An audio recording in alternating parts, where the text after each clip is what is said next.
বলুন প্রথমে। আমার নাম মোহাম্মদ সামিউল ইসলাম। সামিউল ইসলাম, ডাকনাম সামি? জি, ডাকনাম সামি। বয়স কত? বয়স 24। 24 রানিং। কোথা থাকছেন আপনি এখন খিলক্ষেতে থাকতেছি। খিলক্ষেতে থাকছেন। খিলক্ষেত লেক সিটির কাছে। আচ্ছা, ঠিক আছে। আর জন্ম জেলা? জন্ম আমার চট্টগ্রামে, কিন্তু আমার দেশের বাড়ি টাঙ্গাইল। আর ওখানে আমার বাপ দাদার ভিটা। আচ্ছা আর আমার বাবা বাংলাদেশ এয়ারফোর্স এখানে জব করে। আচ্ছা, সে guest and operator. Okay fine. আর আমরা 3 ভাই, আমি সবার বড়। আমি বর্তমানে এখন টেন্ডি গ্রুপে, ওখানে টেন্ডি ফার্নিচারে আমি একজন ডিজাইনার। তো ডিজাইনের পাশাপাশি ইন্টেরিয়রের কাজগুলো করা হয়। বিউটিফুল, ঠিক আছে। আমরা যতটুকু পরিচয় চেয়েছিলাম তার চেয়ে অনেক বেশি পেয়ে গেছি। That is not actually important for our secrets. So আপনি যেহেতু জানেন সিক্রেটসে কী হয়, কী ধরনের কনফেস এখানে হয়, but of course it's your life story, যেটাই হোক না কেন। সো আপনি শুরু করতে পারেন একেবারে যেখান থেকে যেভাবে বলার আছে। প্রথমে আমরা ব্যাকগ্রাউন্ডে থাকতে চাই। আমি যখন ছোট, তো আমি জন্মের 6 বছর পর্যন্ত আমি চট্টগ্রামেই থাকি। তারপরে আমার বাবা বদলি হয়ে টাঙ্গাইল এয়ারফোর্স ঘাঁটিতে আসে। ওইখানে আসার পরে ওখানে বিএফ শাইন কলেজ, পাহাড় কাঞ্চনপুর, যেটাকে সংক্ষিপ্তে পিকেবি বলে, ওইখানে ভর্তি পরীক্ষা দেওয়ায়। ভর্তি পরীক্ষা আমি অ্যালাউ হই না হওয়ার পরে আমার বাবা যেভাবে হোক ওখানে ভর্তি করায় আমাকে। আচ্ছা, ওখান থেকে আমার শিক্ষা জীবন শুরু। ওখান থেকে পড়ালেখা করতে থাকি। এভাবে আমাদের ব্যাচ দিয়ে আপনার পিএইচসি শুরু হয়। পিএইচসি পাস করি, জিএইচসি পাস করি বিএফ শাইন কলেজ থেকে। তারপরে আমার ছোট থেকেই একটা ইচ্ছা যে আমি বিজনেসম্যান হব, বিজনেস করব। তো এই জন্য আমি কমার্স নিয়ে পড়ার জন্য ইন্টারেস্ট বেশি থাকি। তো তখন আমাদের বিএফ শাইন কলেজে ছিল না, কমার্সটা ছিল না। তাই আমি পাশের একটা লোকাল একটা স্কুল, নোলা বাসাত খান হাই স্কুল, তো ওইখানে ভর্তি হই কমার্সে। আচ্ছা। তো কমার্সে কিছুদিন পড়ার পরে বুঝতে পারলাম যে না, কমার্স থেকে পড়তেছি, এখান থেকে হয়তো আমি বিবিএ এমবিএ যাই করি, কিন্তু দেখা যাবে যে চাকরি বাজার তো ভালো না। তো ওইখানে নিজে কিছু করতে গেলেও খুবই, আর বাবার তো আহামরি টাকা নেই যে ওটা দিয়ে বিজনেস করব। চিন্তা ভাবনা করলাম যে আমি তাহলে এমন একটা কিছু লাইনে পড়তে হবে যা দ্বারা আমি নিজেও ভালো করে পড়তে পারি, প্লাস ইনকামটাও আসে। তো ওখানে আমাদের ওখানে ভোকেশনাল, যেটা টেকনিক্যাল বোর্ডের আন্ডারে, ওখানে করলাম। কমার্স থেকে আমি ট্রান্সফার ওইখানে ভর্তি হবো। তো আমার বাপ তো কিছুতেই রাজি না ওখানে ভর্তি করার। তারপর আমি ভর্তি হইলাম, যেভাবে হোক ভর্তি হলাম। ভর্তি হওয়ার পরে এসএসসি পাস করলাম। তো আমি ওখানে কমার্স থেকে আসার পরে ভোকেশনাল ভর্তি হয়েছি, কিন্তু আমার সাবজেক্টটা ছিল ড্রেস মেকিং। তো ড্রেস মেকিংয়ের উপর এসএসসি পাস করলাম। এসএসসি পাসের পর এখন ডিপ্লোমা পড়বো। তো ডিপ্লোমা পড়ার সুবিধা কি আমি তখন জানছি যে ডিপ্লোমা পড়লে চাকরিটা খুব তাড়াতাড়ি হয়।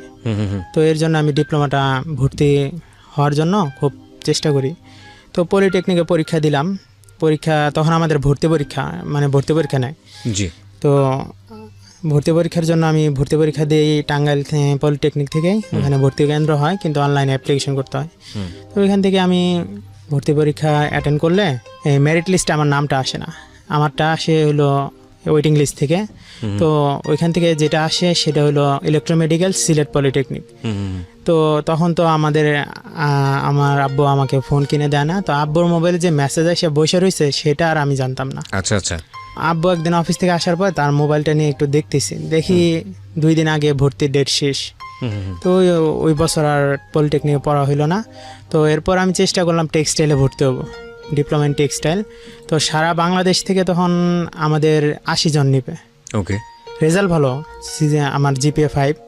তো ভর্তি পরীক্ষা দিব, কিন্তু ভর্তি পরীক্ষা দিলাম, ওয়েটিং লিস্টেও নাই, প্লাস ওর নাম নাই, আর মেরিট লিস্টেও নেই। তো এখন এখানে ভর্তি হইতে গেলে লোকজন ধরতে হবে, এটা আমার চিন্তায় ঢুকলো। পরে আমি দেখলাম কি এই টেক্সটাইলটা বস্ত্র ও পাট, ওইটার মন্ত্রণালয়ের আন্ডারে। তো আমার নানির বাড়ি আবার জামালপুর। তো ওইখানে যে এমপি সে আবার প্রতিমন্ত্রী। তো তার কাছে আমি যাই রেফারেন্সের জন্য। আচ্ছা। আমার মামা আর কি, সে আবার তার ভাইদের সাথে ওই কনস্ট্রাকশনের বিজনেস করে। তো তাকে নিয়ে যাই, গেলে বলতেছে দেখো যে তোমার ভাগনাকে নিয়ে আসছো, আমারও তো ভাগনা।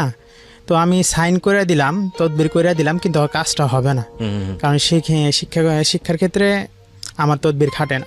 আচ্ছা। এরকম বলার পরে সে আমারটা ডিও লেটার একটা দিল, ওইটা নিয়ে আমি টাঙ্গাইল টেক্সটাইলে জমা দিলাম, কিন্তু ওই বছর আর ভর্তি হইতে পারলাম না। ওকে। তো সেকেন্ড টাইম চান্স আছে, তাইলে সেই আশায় রইলাম। তো এর মাঝে আমি আবার বিএফ সাইন কলেজে ইন্টারমিডিয়েটে ভর্তি হয়ে কমার্সে।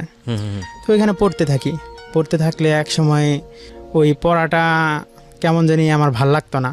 টেকনিক্যালে পড়া অভ্যাস হয়ে গেছে, আর টেকনিক্যালে থিওরি থেকে প্র্যাকটিক্যালটা বেশি, আমাদের হাতে কলমে শেখানো হয় বেশি। তো ওইটা আর আমি পড়ালেখা ওরকম মন নাই, আব্বু ওরকম করে না। তারপর আমার সাথে আব্বু দেখে কি আমি বই নিয়ে খুব কম বসতাম। আচ্ছা, এটা নিয়ে আমার সাথে শুয়ে থাকলে বকা দিত, বসে থাকলে বকা দিত। তো এইভাবে করতে করতে করতে করতে একটা বছর গেল। তারপর আবার ডিপ্লোমা ভর্তি পরীক্ষার সময় আসলো। তো আমি ভর্তি পরীক্ষায় অ্যাটেন্ড করব।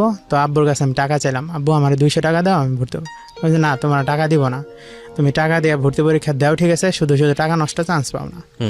পরে ভাই আমি কি করলাম, আমার একটা মেমোরি কার্ড ছিল, জি, তো ওই মেমোরি কার্ডটা বিক্রি করলাম 250 টাকা। তো ওই মেমোরি কার্ড বিক্রি করার পরে অ্যাপ্লিকেশন ফর্ম পূরণ করলাম পলিটেকনিকের। আচ্ছা, এখন ভর্তি পরীক্ষার দিন চলে আসলে আমি ভর্তি পরীক্ষা দিব। আর আব্বু সকালবেলা শুক্রবার ওই শুয়ে রয়েছে, আব্বু বলছে আব্বু আমাকে গাড়ি ভাড়া দাও, আমি ভর্তি পরীক্ষা দিতে যাব। তো আর লাভ নাই, তো তোরা টাকা দিলে শুধু নষ্ট, 200 টাকা হইলে আমার এক সপ্তাহ সুন্দর চলে যাবে। পরে বলছে ঠিক আছে টাকা দিবা না, তাহলে আমি বের হয়ে যাই। এই বলে বের হয়েছি, দেখে আম্মু পিছন থেকে আইসা আমাকে টাকাটা দিল। আচ্ছা, 400 টাকা দিল, যে ঠিক আছে পরীক্ষা দিয়ে দেখ বাবা, একটু ভালো করে পরীক্ষা দিস যাতে হয়ে যায়। তোর আব্বুর মন খারাপ, কারণ তোদের এত কষ্ট করে পড়ায়। আসলে কি আমার বাবার স্যালারিটা খুব কম না, আমার বাবার স্যালারি ভালো, কিন্তু আমরা 3টা ভাই, তো 2 ভাই 1 বছর আগ পিস। তো আমার যে ছোট ভাই সে আবার খুব ব্রিলিয়ান্ট স্টুডেন্ট, সে টাঙ্গাইল জেলার ভিতরে 2nd বা 3rd এরকম প্লেস করে আছে। আচ্ছা, ওর পিছনেও যেমন খরচ, আমার পিছনেও তেমন খরচ। তো সব মিলানোর পরে আমার বাবার ওরকম থাকে না। আর আমরা তখন ছিলাম জয়েন্ট ফ্যামিলি, মানে আমার বাপ চাচারা 5 ভাই, জয়েন্ট ফ্যামিলি। তো আব্বু তো মেঝো, তো তারও দায়িত্ব মোটামুটি ভালোই পালন করে। তো আমি ভর্তি পরীক্ষা দিতে চলে গেলাম। আচ্ছা, যখন গেলাম তখন দেখি পাশে একটা বড় ভাই কি জানি একটা পড়তেছে। আমি ভর্তি পরীক্ষার গাইড গত বছর কিনছি, ওটাই পড়ছি, কিন্তু নতুন বছরে যে একটা ভর্তি গাইডটা থাকে সেটা আর পড়িনি। পরে বললাম ভাই আমাকে দিবেন, আমি একটু পড়বো। বিগত বছরের প্রশ্ন কতগুলো আমি পড়ে গেলাম। যাওয়ার পরে টাঙ্গাইল পলিটেকনিকের ওখানে ভিতরে ঢুকলাম, পরীক্ষা শুরু হইলো। ভাই বিশ্বাস করবেন না, আল্লাহর কি খেলা, যে আমি যে প্রশ্নটা পাইছি 50 মার্কের, 50টা নৈবেত্তিক আর 50 হলো রেজাল্টের উপর। আচ্ছা, সব কমন। আমি ঘেটাঘেট সব দাগাই ফেললাম। দাগানোর পরে বের হয়ে আমি আল্লাহকে সাথে বলছি, আল্লাহ এবার আমাকে একটা ভালো একটা রেজাল্ট দিও, আমি যাতে আমার বাপ যাতে আমার সাথে আর এরকম না করতে পারে। এই বলে আমি চলে আসছি। তার 2 দিন পরে রেজাল্ট দিবে, এই তো আমার টেনশন শুরু হয়ে গেছে, ঘাম ঝরতেছে। বিকাল 5টায় রেজাল্ট। তো ওই দিন আব্বু অফিস থেকে আসছে, আসার পরে বলতেছে কি রে স্বামী, তোর না আজকে রেজাল্ট দেওয়ার কথা, রেজাল্টের খবর কি? বলছে আব্বু রেজাল্ট তো দেওয়ার কথা, এখনো দেয় নাই, বিকাল 5টার পর পাবলিশড হবে। পরে বলতেছে যে দেখিস এবার যদি না হয় তোরা অটো কিনে দিব, তুই অটো চালাবি। পরে কি হইলো, এভাবে বিকাল 5টার দিকে রেজাল্ট, 5টা বাজলো। পরে আমাদের ওই এলাকায় তো তখন কম্পিউটারের দোকানটা অ্যাভেলেবেল না। গেলাম কম্পিউটার দোকানে, যা বললাম ভাই রেজাল্ট দেবে পলিটেকনিক, আর দেখা যাবে। সে কি করলো, আমার ট্র্যাকিং নাম্বারটা নিল, ট্র্যাকিং নাম্বার নিয়ে সে সার্চ দিল, লেখা আসতেছে না, মানে ইডোর দেখাইতেছে, সার্ভারের চাপ বেশি। পরে আমি শান্তরে বললাম, শান্ত এবারও মনে আমার হইলো না রে, আজকে বাসায় গেলে খুব দুঃখ আছে। কই আরে বেটা হয়ে যাবে তোর। তখন আমি রাস্তা থেকে শান্তরে নিয়ে আসতেছি, এমন সময় আমার ছোট ভাই ফোন দিছে শান্তর মোবাইলে, যে ভাইয়া কই? সে হ্যাঁ পাশে আছে। পরে ফোন রিসিভ, আমি কথা বলতেছি যে হ্যাঁ ভাইয়া বলো। ভাইয়া তোমার তো ঢাকা পলিটেকনিকে চান্স হয়েছে, মেসেজ আসছে। সে ঢাকা পলিটেকনিকে চান্স হয়েছে। আমি অবাক, মানে যেখানে আমার ঢাকা পলিটেকনিক তো সারা বাংলাদেশের ভিতরে 1 নম্বর পলিটেকনিক, এইখানে যে আমি চান্স পাবো বা ঢাকায় আমি কখনো পড়তে পারবো, এটা আমার কল্পনার বাইরে ছিল। আচ্ছা, আমি বললাম যে ভাইয়া তুমি একটু ভালো করে দেখো তো, কারণ বেসরকারি পলিটেকনিক থেকে তো কন্টিনিউয়াস মেসেজ দিতেই থাকে, হয়তো বা দেখো ঢাকা কোনো বেসরকারি পলিটেকনিক থেকে হয়েছে। পরে আমি শান্তরি দিয়ে হাঁটতেছি, বাজারে মাঝখানে যখন গেছি, এই দূর থেকে আব্বু হাসতে হাসতে আসতেছে। আমি চিন্তা করছি যে দেখিস এই যে চান্স হয় না, এই যে দেখ হাসতে হাসতে আইতেছে, আমার ধরে মনে বাজারের সামনে পিটবো। পরে এরকম বলার পরে আমি বলতেছি শান্তকে, আরে বেটা তুই এত বেশি বোঝাস কেন, চল। পরে যা বলতেছে, স্বামী তো তোমার না ঢাকা পলিটেকনিক চান্স হয়েছে। এই বেলা বাজারের মধ্যে ভাই আমার জড়াই ধরলো। মানে ওই দিন এত ভালো লাগলো যে গ্রেট কমপ্লিমেন্ট, রাইট? বাবার কি কাছ থেকে বলবো? তো এটা বিশাল ব্যাপার। হ্যাঁ, আমি বলতেছি আব্বু মনে হয় কি তুমি তো মেসেজ পাইছো ঠিক আছে, কিন্তু মনে হইতেছে এটা মনে হয় বেসরকারি পলিটিক। হুম। এই তো বাবার হাসি মুখটা কালো হয়ে গেল। পরে আমার ধমক দিয়ে বলতেছে যা বাসায় যা, রাত করে কি করস, যা আমি আসতেছি। পরে ওকে, আমি কি করলাম, শান্ত তোর মোবাইলে এমবি আছে, কয় না, তাহলে এক কাজ করতে কিছু টাকা ভর। ভাই তখন 10 টাকা মনে করেন আমার কাছে অনেক কিছু, মানে বাবা 10 টাকা দিলেও হিসাব নিত আমার কাছে, এই যে 10 টাকা দিলাম কি করলাম, তো টাকা নাই। পরে শান্ত করে ঠিক আছে তারা আমি ভুইরা নিয়ে আসতেছি। তো ও কি করলো, ওই আমার ট্র্যাকিং নাম্বার নিয়ে সার্চ দিচ্ছে, সত্যি সত্যি লেখা যে আপনি ঢাকা পলিটেকনিকে আর্কিটেকচার ডিপার্টমেন্টে চান্স পেয়েছেন। আচ্ছা। ভাই এটা দেখে আমার খুব মানে খুশি লাগতেছে যে ঢাকায় পড়বো আমি। আমি যখন ভাই দেখলাম যে চান্স পেয়েছি, সাথে সাথে আব্বুরও ফোন দিচ্ছি, আব্বু আমি সত্যি সত্যি ঢাকা পলিটেকনিক চান্স পেয়েছি, তুমি আসো বাসায়। আইসা পরে রুমে ঢুইকাই আগে আমার জড়াই ধরছে আবার, বাবা তোরে কি আমি এমনি এমনি বকি, তোর ভালোর জন্যই বকি, তুই তো রাগ করস, তুই ভালো করছস, আমি খুব খুশি হয়েছি। পরে ওই দিন আমাকে বলতেছে যে চল আজকে একসাথে ভাত খামো। পরে শান্তরেও নিয়ে খাইতে বসছে। জি। ভালো কথা, খাওয়া দাওয়া শেষ। এখন আবার পরের দিন আবার আমার অ্যাকাউন্টিং পরীক্ষা ছিল, তখন আবার আমার ইন্টার টেস্ট পরীক্ষা চলে। তো চান্স পাইছি, এখন কেউ তো আর পড়া নেই, মানে পড়া ছাড়াই পরীক্ষা দেব। সুন্দর পরীক্ষা দিতে চলে গেলাম, ওই গুরুত্ব দিলাম না ইন্টারনেট। এভাবে করতে করতে সময় আসলো ঢাকা পলিটেকনিকে ভর্তি হওয়ার। তো আমি ঢাকা পলিটেকনিকে ভর্তি হব, তো আব্বুরে বলতেছি আব্বু তুমি আমার সাথে যাবা? বলছে দেখ আমার অফিস আছে, আমি তো যাইতে পারবো না। আর তখন আবার আমার এক চাচা, ছোট চাচা নাম শহীদ, সে আবার বিদেশ থেকে আসছে। বলতেছে ঠিক আছে আমি শহীদরে বলে দেবনি, শহীদ তোরে নিয়ে যাবো। তো ঠিক আছে আব্বু, এখন তুমি গেলে ভালোই তো, আর ঢাকা তো কেমনে কি কয়, তুই তোর মামার বাসায় থাকবি আর ওখান থেকে ক্যাম্পাস করবি। আর এরপরে বুঝাইতেছে ঢাকায় গেলে কিন্তু পোলাপান নষ্ট হয়, এই নষ্ট হয় সেই নষ্ট হয়। ভাই এই যে আমি 9-10 পড়লাম, ইন্টারমিডিয়েট পড়লাম, কখনোই না মেয়েদের প্রতি ওরকম আসক্ত হয়নি, বা একটা প্রেম করবো বা ওরকম কোনো একটা ছিল না। আচ্ছা। মানে ফ্যামিলির চাপে বা যাই হোক ওই ওরকম মেয়েদের পাল্লায় পড়িনি যখন আমার পড়ার কথা ছিল।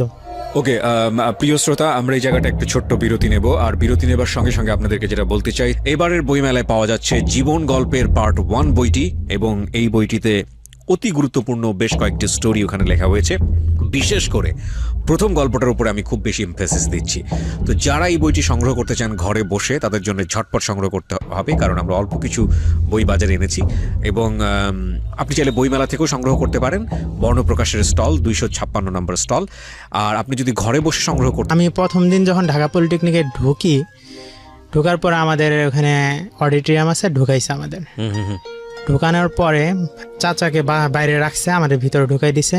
তার আধা ঘন্টা পরে, মানে টিচাররা ভাষণ দিতেছে, আধা ঘন্টার পরে মিছিল নিয়ে আসছে। এই তো আমিও ভয় পেয়ে গেছি, রাজনীতি এখানে, আর রাজনীতি হইলে তো মুশকিল। তো আমিও মনে মনে ভয় পেলাম, আমার চাচাও অবাক হয়ে গেল। আমার চাচা আমার দিকে বারবার দেখতেছে কি করে না করে।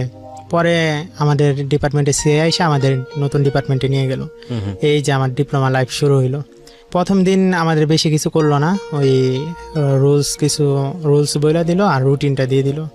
ওইটা নিয়ে বাসায় আসার সময় বলতেছে যে, আমার চাচা বলতেছে বাসের ভিতরে, ভাইস্তা তোমার তো আনলাম, আর এখানে যে রাজনৈতিক একটা সমস্যা দেখলাম, আমার মনে হইতেছে তোমার মনে আগুনে ফালাই দিলাম।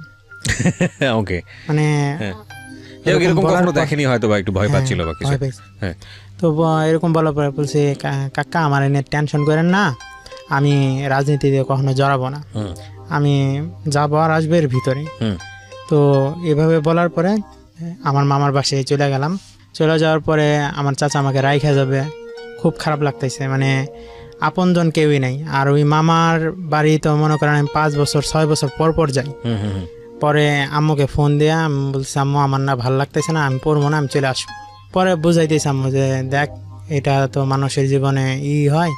তো তোরে আমরা যখন বাসা থেকে বের করে দিছি, তখন আমরা নিয়ত করে বের করে দিছি যে তুই আর ঘরে আসবি না, যদি এরপরে আসস তাহলে মেহমানের মতো আসবি আর চলে যাবি, আর যেহেতু ছেলে মানুষ কর্ম করে খাইতে হবে।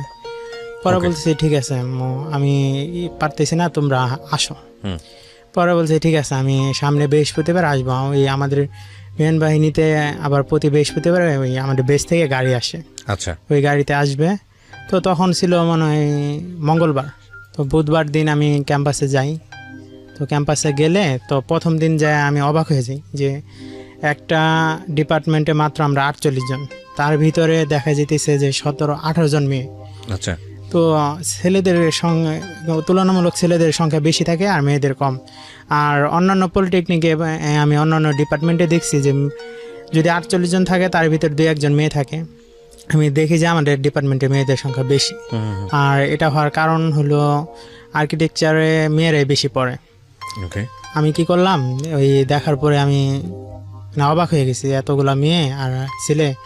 আর মেয়েদের তো এর আগে দেখছি যে আলাদা আছে, মেয়েদের আলাদা পলিটেকনিক আছে, ঢাকা মহিলা পলিটেকনিক। তো ওইখানে যাইতে পারতো। মানে মনে মনে প্রশ্ন করতেছে, অনেক কিছুই আমার কাছে নতুন লাগতেছে। আর ঢাকা পলিটেকনিক এটা অনেক আগের পলিটেকনিক, এই পাকিস্তান যখন ছিল তখনকার পলিটেকনিক এটা। তো অনেক পুরনো, তো দেখে ওরকম আর পছন্দ হলো না ইনস্টিটিউটটা। তারপরে কি কিছু করার নাই, ওখানে পড়াশোনা শুরু করলাম। জি। তো ওই দিন আবার আমাদের গ্রুপ করে দেয়। তো গ্রুপ করে দেয় যে তোমরা এই কজন এই গ্রুপ এই গ্রুপ এই গ্রুপ। তো ভাই আমি কি করি যে আমি গ্রুপ করার সময় আমি ম্যামকে বলি, ম্যাম আমার বাসার আশেপাশে যে কজন আছে তাদেরকে দিয়ে গ্রুপ করে দিন, তাহলে আমাদের আর কি ডিসকাস করতে খুব ভালো হবে, সুবিধা হবে। জি। পরে তখন আমাদের এখানে 2 জন মেয়ে, একজন থাকতো উত্তরা আরেকজন খিলক্ষেতের। তো আমাদের গ্রুপে 6 জনের ভিতর 4 জনই মেয়ে পড়ে গেছে। আমরা দুপুর 1টা থেকে সন্ধ্যা 6টা-7টা পর্যন্ত ক্লাস করতাম। তো শীতকালে তো খুব তাড়াতাড়ি সন্ধ্যা হয়ে যায়। তো একদিন সন্ধ্যার সময় ওদের সব বের হয়েছে, ওই দিন ওই ছেলেটা আর আসে নাই। জি। তো আসে নাই, তো ওই বাকি 4 জন মেয়ের ভিতরে 2টা মেয়ে চলে গেছে হলো আপনার ওদের বাসা হলো বাড্ডারি দিকে, আর 2 জন গেছে, আর 2টা মেয়েকে নিয়ে বের হইতেছে। এমন সময় বড় ভাই কয়েকটা আসলো, এসে বলতেছে এই তুই দাঁড়া আর তোমরা 2 জন চলে যাও। ভাই আমাকে দাঁড় করে ওদের সামনে গেল, আমি তো ভয় পেয়ে গেছি। মানে এর আগে শুনছি যে বড় ভাইরা কট মায়া মোবাইল নেওয়া যায়, টাকা পয়সা নেওয়া যায়। তো আমার কাছে নেওয়ার মতো কিছু নাই, ওই জাস্ট মোবাইল যেটা আছে সেটা 1110 মডেল ওইটা। তো আমি ওরকম ভয় পাওয়া যাওয়ার পরে ওরা তো বুঝে গেছে যে ভয় পাইতেছি। পরে বলতেছে এই ওই মেয়েকে নাম্বার দে। ওরা বললাম ভাই মেয়েদের নাম্বার দেবো, ওদের নাম্বার আমার কাছে নাই। যেই বলছি নাই, সাথে সাথে আমার একটা থাপ্পড় মেরে দিচ্ছে। ওকে। যখন আমি থাপ্পড়টা খাই, মানে আপনার ক্লাসমেটদের নাম্বার চাচ্ছেন? হ্যাঁ হ্যাঁ।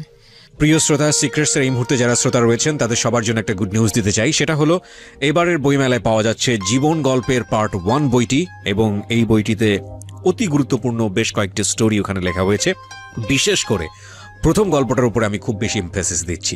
তো যারা এই বইটি সংগ্রহ করতে চান ঘরে বসে, তাদের জন্য ঝটপট সংগ্রহ করতে হবে, কারণ আমরা অল্প কিছু বই বাজারে এনেছি। এবং আপনি চাইলে বইমেলা থেকেও সংগ্রহ করতে পারেন, বর্ণপ্রকাশের স্টল 256 নম্বর স্টল। আর আপনি যদি ঘরে বসে সংগ্রহ করতে চান সেক্ষেত্রে বইয়ের মূল্য ধরা হয়েছে মাত্র 200 টাকা, এবং আপনাকে ফোন দিতে হবে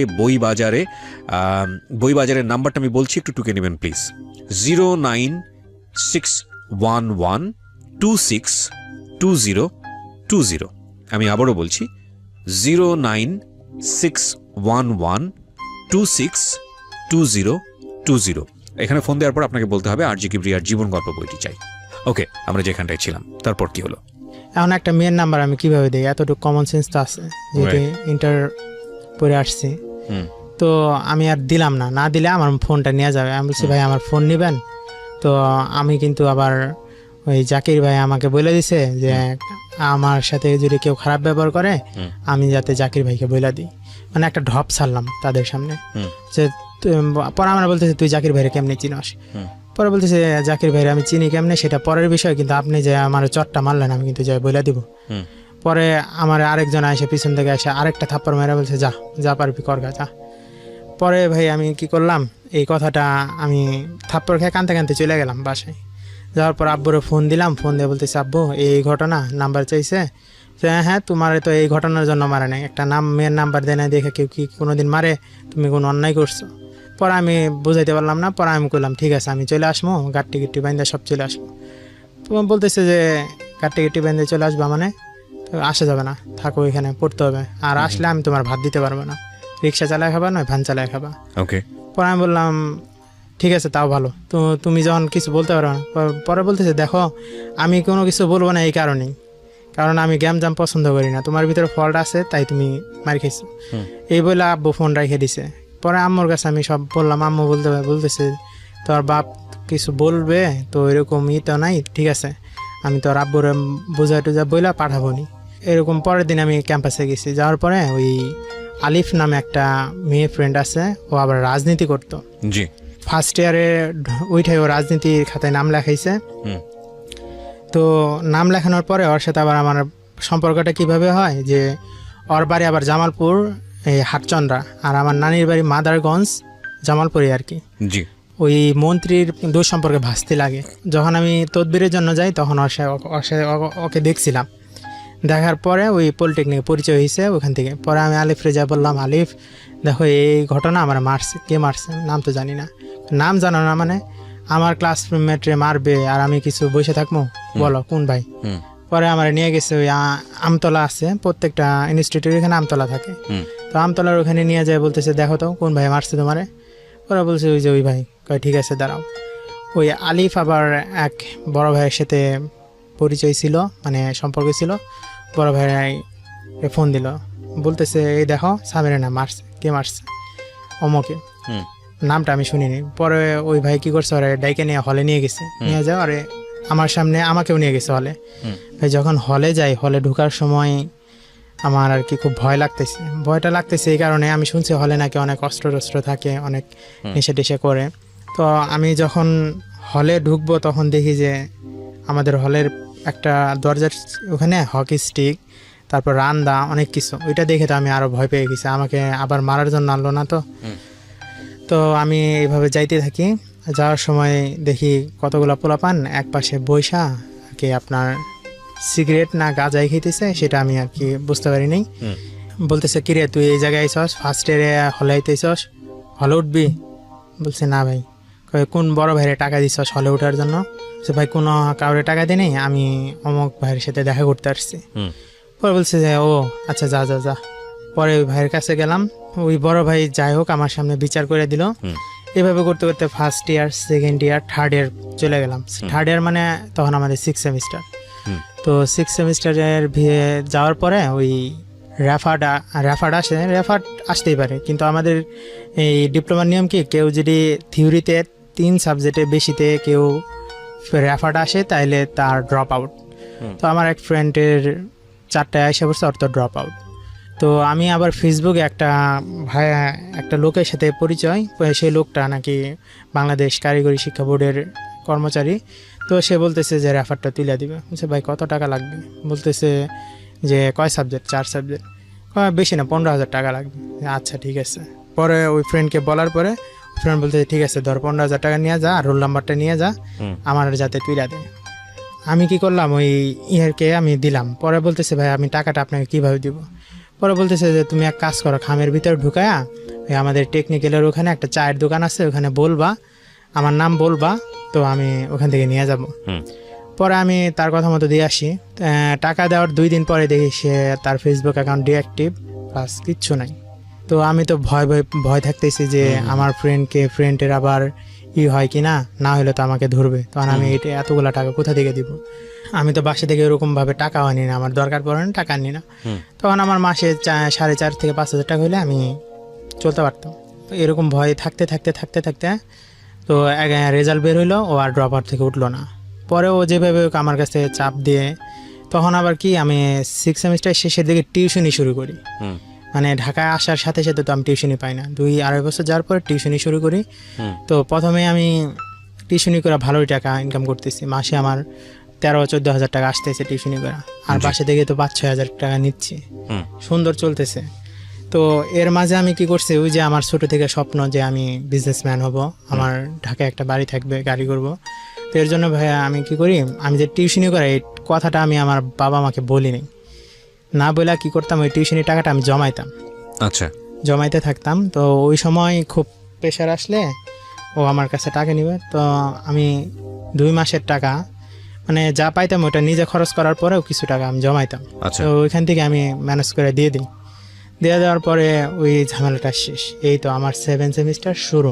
7 সেমিস্টার পরীক্ষা দেওয়ার পরে আমাদের প্র্যাকটিক্যাল পরীক্ষা আসে। জি। তো এই প্র্যাকটিক্যাল পরীক্ষার জন্য আমি গাজীপুরে যাই, ওই যে রেলের একটা ডিজাইন দেয় আমাদের, তো ওই রেলের ডিজাইনটা দেখার জন্য আমি ওই গাজীপুরে ওখানে একটা রেল স্টেশন আছে নাম জয়দেবপুর, জি তো ওইখানে যাওয়ার পর ওইখান থেকে মেজারমেন্ট নিয়ে আসার সময় ওই তার গাছ আছে, তো ওইখানে ওইটা হইলো আপনার তারুণ্যের মেমোরিয়াল মেডিকেল কলেজ। জি তো ওইটার সামনে দিয়ে আসতেছি, তখন একটা মেয়েকে দেখে আমার খুব ভালো লাগে। ওই Okay. মেয়েটাকে দেখে ভালো লাগার কারণটা হলো কি, ওই মেয়েটা আর কি রাস্তায় যাইতেছে আর লাফাইতেছে আর একটা ছেলের চুল ধরে টানতেছে যে তুই। ডিফারেন্ট লাগে বিষয়টা আর কি, তো ডিফারেন্ট জিনিসটার প্রতি মানুষের আকর্ষণ বেশি। হ্যাঁ যাই হোক, হ্যাঁ। তো ওইটা দেখে আমার খুব ভালো লাগে। পরে আমি আমার ফ্রেন্ড ওই ফ্রেন্ড আবার ওই এলাকার লোকাল, পরে বললাম দোস্ত এই মেয়েটারে চিনস নাকি? বলতেছে না চিনি না। ঠিক আছে তাহলে এই মেয়েটার কই থাকে না থাকে আমার অ্যাড্রেস দিতে পারবি, নামটা ওই এটা কি কস দিব মানে ওই মেয়ে কোথায় পড়ে তুই জানস? আরে বেটা তুই দেখ সাদা অ্যাপ্রন পড়ছে আর পাশের জন্য সাদা অ্যাপ্রন আর নেম প্লেটের লেখা আছে নাম প্রিয়া, আর ওর বন্ধুর নাম লেখা আছে ডাক্তার সজল। তাহলে ওরা মেডিকেলে পরে এটা তো দেখে বুঝে দিতেছে। তুই শুধু খোঁজ নে যে এই মেয়েটার বাসা কই, আশেপাশে থাকে আচ্ছা নিশ্চয়। আচ্ছা তো ওই মেয়েটারও তখন ইন্টারনেট শুরু হয়েছে মাত্র। তো ইন্টারনেট শুরু হওয়ার কারণে ও বাইরে বাসা নিয়ে থাকে, ওদের তো এমনি হোস্টেলে রাখে, কিন্তু ইন্টারনেট যখন শুরু হয় ওদের বাইরে বাসা নিয়ে থাকতে হয়।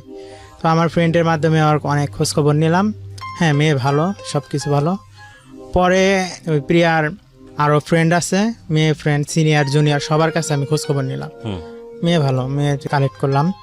কালেক্ট করার পরে ফেসবুকে আমি আবার কি করি যে মেয়েটার সাথে কথা বলবো আসল পরিচয়টা আগে না দিই, তার জন্য কি করতাম একটা ফেক অ্যাকাউন্ট খুলছি। তো ফেক অ্যাকাউন্ট খোলার পরে ওইটা থেকে রিকোয়েস্ট পাঠাইছি, দেখি মেয়ের রিকোয়েস্ট অ্যাকসেপ্ট করে না। তো আমিও আর মেসেজ দিই না, কিন্তু ওর ছবিতে লাইক কমেন্ট করা শুরু করি। তো একটা সময় দেখি যে ও আমার কমেন্টের ওখানে একটা লাইক দিছে। তখন আমি রিকোয়েস্টটা পাঠাইলে তখন দেখি তার একদিন পরে ওর রিকোয়েস্টটা অ্যাকসেপ্ট করলে তো ওর সাথে আমি ওই দিন চ্যাট করার সময় আমি বলি আপনার ফোন নাম্বারটা দিবেন। ও কি করে যে না আমি আমার ফোন নাম্বারটা দিব না। পরে অনেক কেন দিবেন না এরকম জোরাজোরি করতে একটা সময় ও আমাকে ফোন নাম্বারটা দেয়। ফোন নাম্বার দিলে রাতে ওর সাথে আমার কথা হয়, ওই রাতে ফার্স্ট কথা ওর সাথে। জি তো কথা হইলে তো বলতেছে যে আপনি আমার ফোন নাম্বার চাইলেন এত করে, তো আমি দিলাম, তো এখন বলেন কি বলবেন। পরে বলতেছি বলেন কি বলবেন মানে আমি ফোন নাম্বারটা মানুষ কেন নেয় যে কথা বলার জন্য। হ্যাঁ বলেন কি কথা বলবেন। পরে আমি বলতেছি দেখেন আমি তো আপনাকে দেখা ভালো লাগছে, তো আপনার সাথে রিলেশন করতে চাই, সরাসরি বলে দিলাম। এরকম বলার পরে বলতেছে যে আপনি আমার সাথে রিলেশন করবেন, আপনি আমার সম্পর্কে জানেন? আমি বলছি হ্যাঁ জানি। কিভাবে জানেন? বলছি সেটা তো এখন বলবো না, রিলেশন হওয়ার পরে বলবো। আচ্ছা। তো এরকমভাবে আমি ওকে বলার পরে ওই দিন ও তাড়াতাড়ি চ্যাট শেষ করে ঘুমায় যায়। পরে এভাবে আমাদের ফেসবুকে কথা হইতে একদিন ও আমাকে বলতেছে যে আচ্ছা আপনি তো আমার সাথে কথা বলতেছেন, আসেন আমরা একদিন দেখা করি। আচ্ছা দেখা করব, তো কবে দেখা করব? পরে বলতেছে যে দেখা করবেন কবে, ঠিক আছে 16 ডিসেম্বরের পরে যে 17 তারিখ আছে, ওই 17 তারিখে আপনি আমার ক্যাম্পাসের এখানে আসবেন, তখন দেখা করব। মানে ইন দ্য মিন টাইম কি আপনি ওকে আপনার পরিচয় দিয়েছেন? দেন নাই? না তখনও দেন নাই, অপরিচিত হিসেবেই কথা বলছেন? অপরিচিত হিসেবে কথা বলতেছি। ওকে আচ্ছা দেখা করব ঠিক আছে। তো এর মাঝে আমার কিছু কথা আছে, কথাটা শোনার পরে আপনি আমার সাথে কথা বাদ দিয়ে দিবেন, আমাকে দোষারোপ করবেন, অনেক কিছুই করবেন। তো কথাটা আমার না বললেই না, কারণ এভাবে আর একটা মানুষকে কতদিন ঠকানো যায়।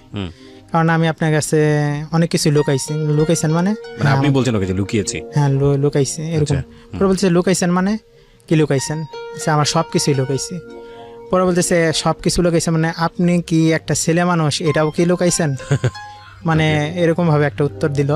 বলছে না সেরকম না, আমার নাম পরিচয় কি করি না করি এরকম ই করেছি। ঠিক আছে বলেন আপনি।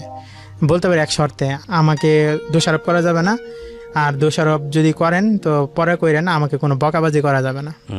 পরে আমি ফোন দিয়ে বলতেছি যে দেখেন আমার নাম সামিউল ইসলাম, আমার বাড়ি টাঙ্গাইল, এই জায়গায় আমি করি, আমি ঢাকা পলিটেকনিক থেকে এবার ইন্টারনেট শেষ করব। পরে বলতেছে আপনি ঢাকা পলিটেকনিকে পড়েন মানে? পরে বলছে হ্যাঁ আমি ঢাকা পলিটেকনিক পড়ি, এবার বের হব।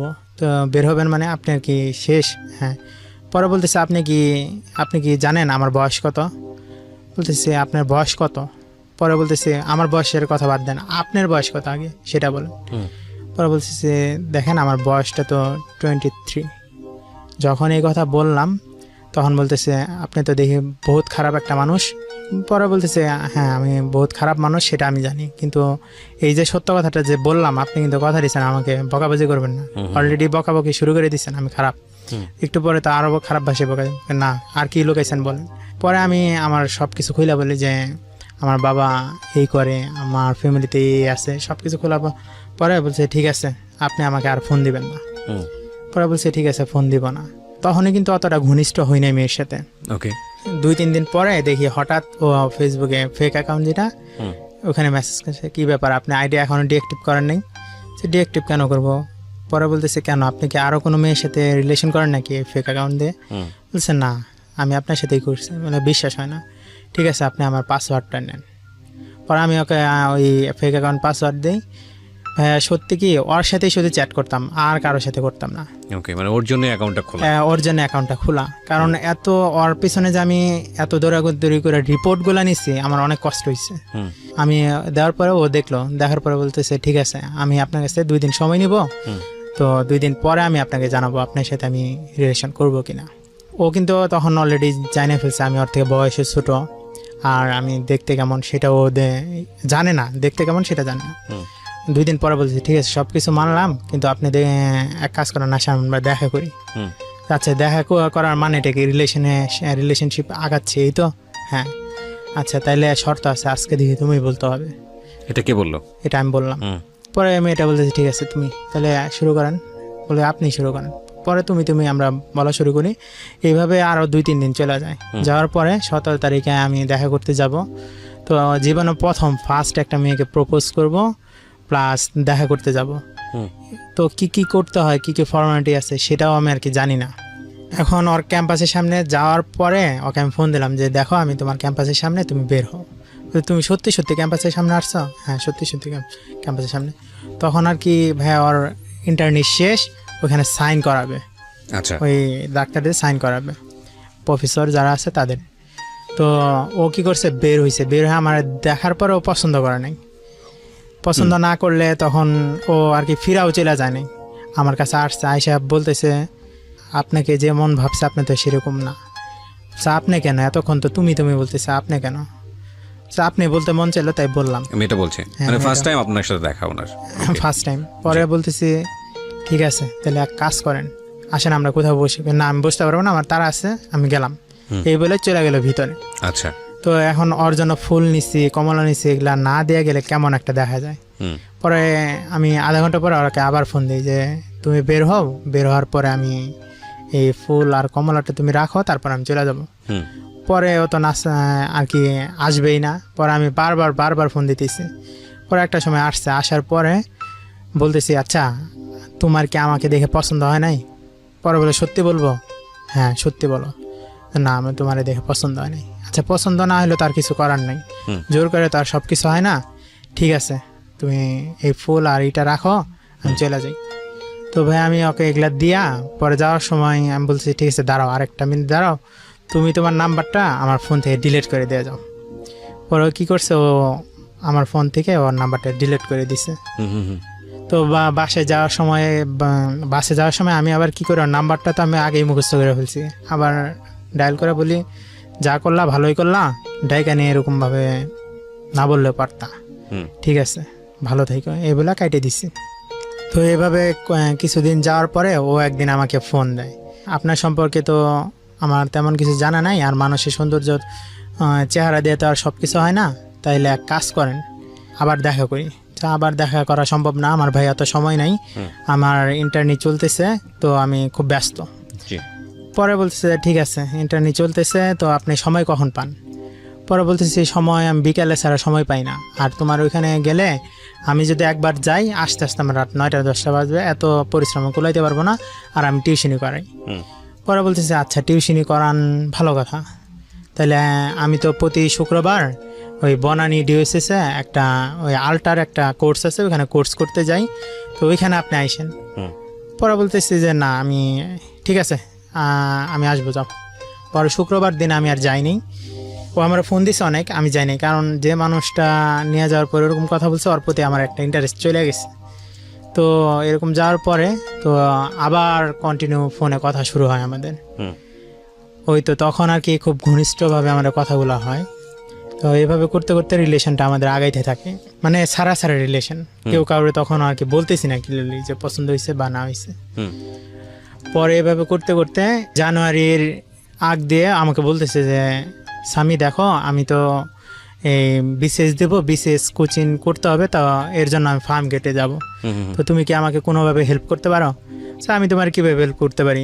এখন তুমি যদি একটা ছেলে হইতা আমি তোমাকে রুমমেট হিসেবে নিতে পারতাম, তো এছাড়া তো আমার তোমাকে হেল্প করার মতো কিছু নেই, যে আমাকে একটা বাসা খুঁজে দিতে হবে।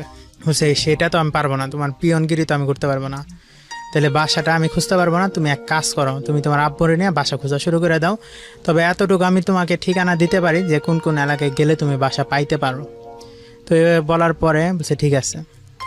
যেদিন ও ফার্ম গেট আসলো সেদিন ওর বাবা কি করলো, যে জিনিসপত্র নিয়ে আগে চলে আসলো, আর ওকে ওর কলেজের আরেকটা সার্টিফিকেটে, ইন্টারনেট যে সার্টিফিকেট থাকে ওখানে সাইন করানোর জন্য একটা স্যারের সাইন বাকি থাকে, তো ওইটা সাইন করাও তারপর ফার্ম গেটে আসবে। পরে কি করলো, ওর বাপ তো ওই যে মালপত্র নিয়ে চলে গেছে ফার্ম গেট। পরে আমার ফোন দিতেছে যে দেখো স্বামী, তোমার কথাবার্তা, তোমার সব কিছু আমার ভালো লাগছে, কিন্তু তুমি দেখতে আর কি ভালো লাগে নাই, তবে এটা আমি যেভাবে ম্যানেজ করে ফেলবো। পরে বলছে ঠিক আছে ম্যানেজ করবা, এটা তো আগে করো তারপরে দেখা যাক। পরে বলতেছে আচ্ছা তোমাকে তো একটা কথা আমার জিজ্ঞেস করতে মনে নেই, তো একটা কথা জিজ্ঞেস করি, বলো। যে তুমি তো এখন এমবিবিএস কমপ্লিট করছো, তোমার বয়স তো কম না, 25-26, যদি তাই বয়স হয়ে থাকে তাহলে তুমি কি এর ভিতরে রিলেশন করো নাই?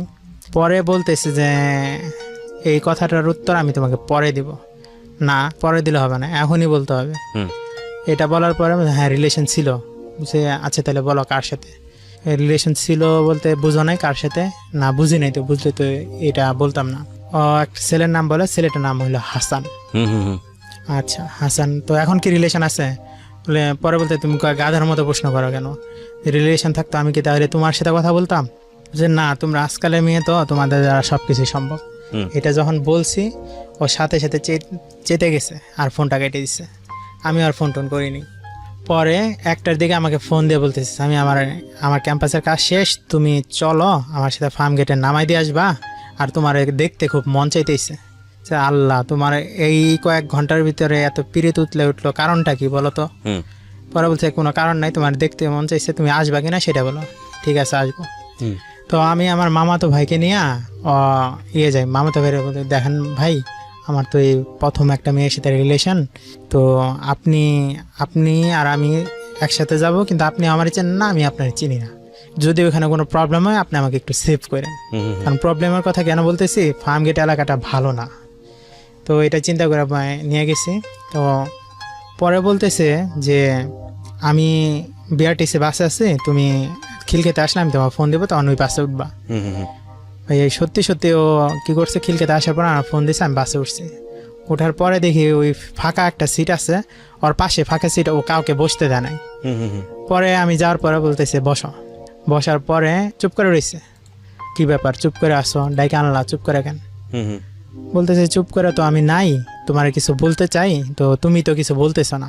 আর আমি বলতেছি যে তোমার হাতটা একটু ধরবো। এই ফার্স্ট আমার কোনো মেয়ের আর কি হাত ধরা ওরকম ভাবে। কিন্তু তার আগে তো প্রিয়া আপনার সঙ্গে মোটামুটি রাজি ছিল না যে সম্পর্ক করবে, তারপরেও এই অন এন্ড অফ এক ধরনের যোগাযোগ আছে। রাতে মাঝে মাঝে কথা হইতো, অনেক ঘনিষ্ঠ ভাবে কথা হইতো। আচ্ছা, নার পরেও ঘনিষ্ঠ ভাবে কথাবার্তা হতো। পরে এভাবে যাইতে এমন সময় যখন আর কি মহাখালীটা ক্রস করি, তখন ভাই ওর ফোনে একটা ফোন আসে। ফোন আসলে ও আমার সামনে ফোনটা রিসিভ করে না। আমি জিজ্ঞেস করি এই ফোনটা কে দিছে? পরে বলতেছে কে দিছে এটা তোমার তো জানার বিষয় না, তুমি জানি কি জানা উচিত না, মানে প্রথম দেখা দিয়ে ফোন কে দিয়েছে। পরে আমি বলছি যে ঠিক আছে ফোনটা কে দিছে অন্তত বলো। বলে সব সময় সবাইকে সবকিছু বলা যায় না, আর সব সময় সবার ফোন ধরা যায় না, এই একটা উত্তর দিল। তো এভাবে করতে করতে ফার্ম গেট পৌঁছানোর পরে বলতেছি দেখো তোমার বাসাটা কি আমাকে চিনাবা, তোমার বাসা পর্যন্ত আমি দিয়ে আসতাম। সে বাসা চিনবা? ঠিক আছে চিনতেই পারো, চলো। তবে শর্ত আছে। কি শর্ত? বলতেছে ওই গলির মাথা থেকে আমার বাসা পর্যন্ত তুমি আমার পিছন পিছন যাবা, কিন্তু পাশে পাশে যাইতে পারবে না। তো কেন? ওই আব্বা যদি বাইরে থাকে দেখে ফেলে আরেক বিপদ হয়ে যাবে, তখন তোমার দ্বারা থাপড়ানি বাদ দিয়ে আমার দ্বারা থাপড়ানি শুরু করে দিবে। তো সিজন পয়েন্টের সামনে দিয়ে যখন যাই, ওর হাতটা যে ধরছি এভাবে যাইতে যাইতে ওইখানে আড়ঙের সামনে পর্যন্ত ওর হাত ধরেই চলে গেছে। পরে বলছে এখন ছাড়ো, এখন আমি বাসায় যাবো। ঠিক আছে যাও। পরে ভাই ওকে ওর পিছন পিছন যায় ওর বাসায় চিনে আসি। তো এভাবে করতে করতে 5 তারিখে দিন ও হঠাৎ করে সকালবেলা ফোন দিয়ে বলতেছে যে আমি আব্বা তো আমার আজকে বাসায় নিয়ে যাবে। বাসায় নিয়ে যাবে মানে কি?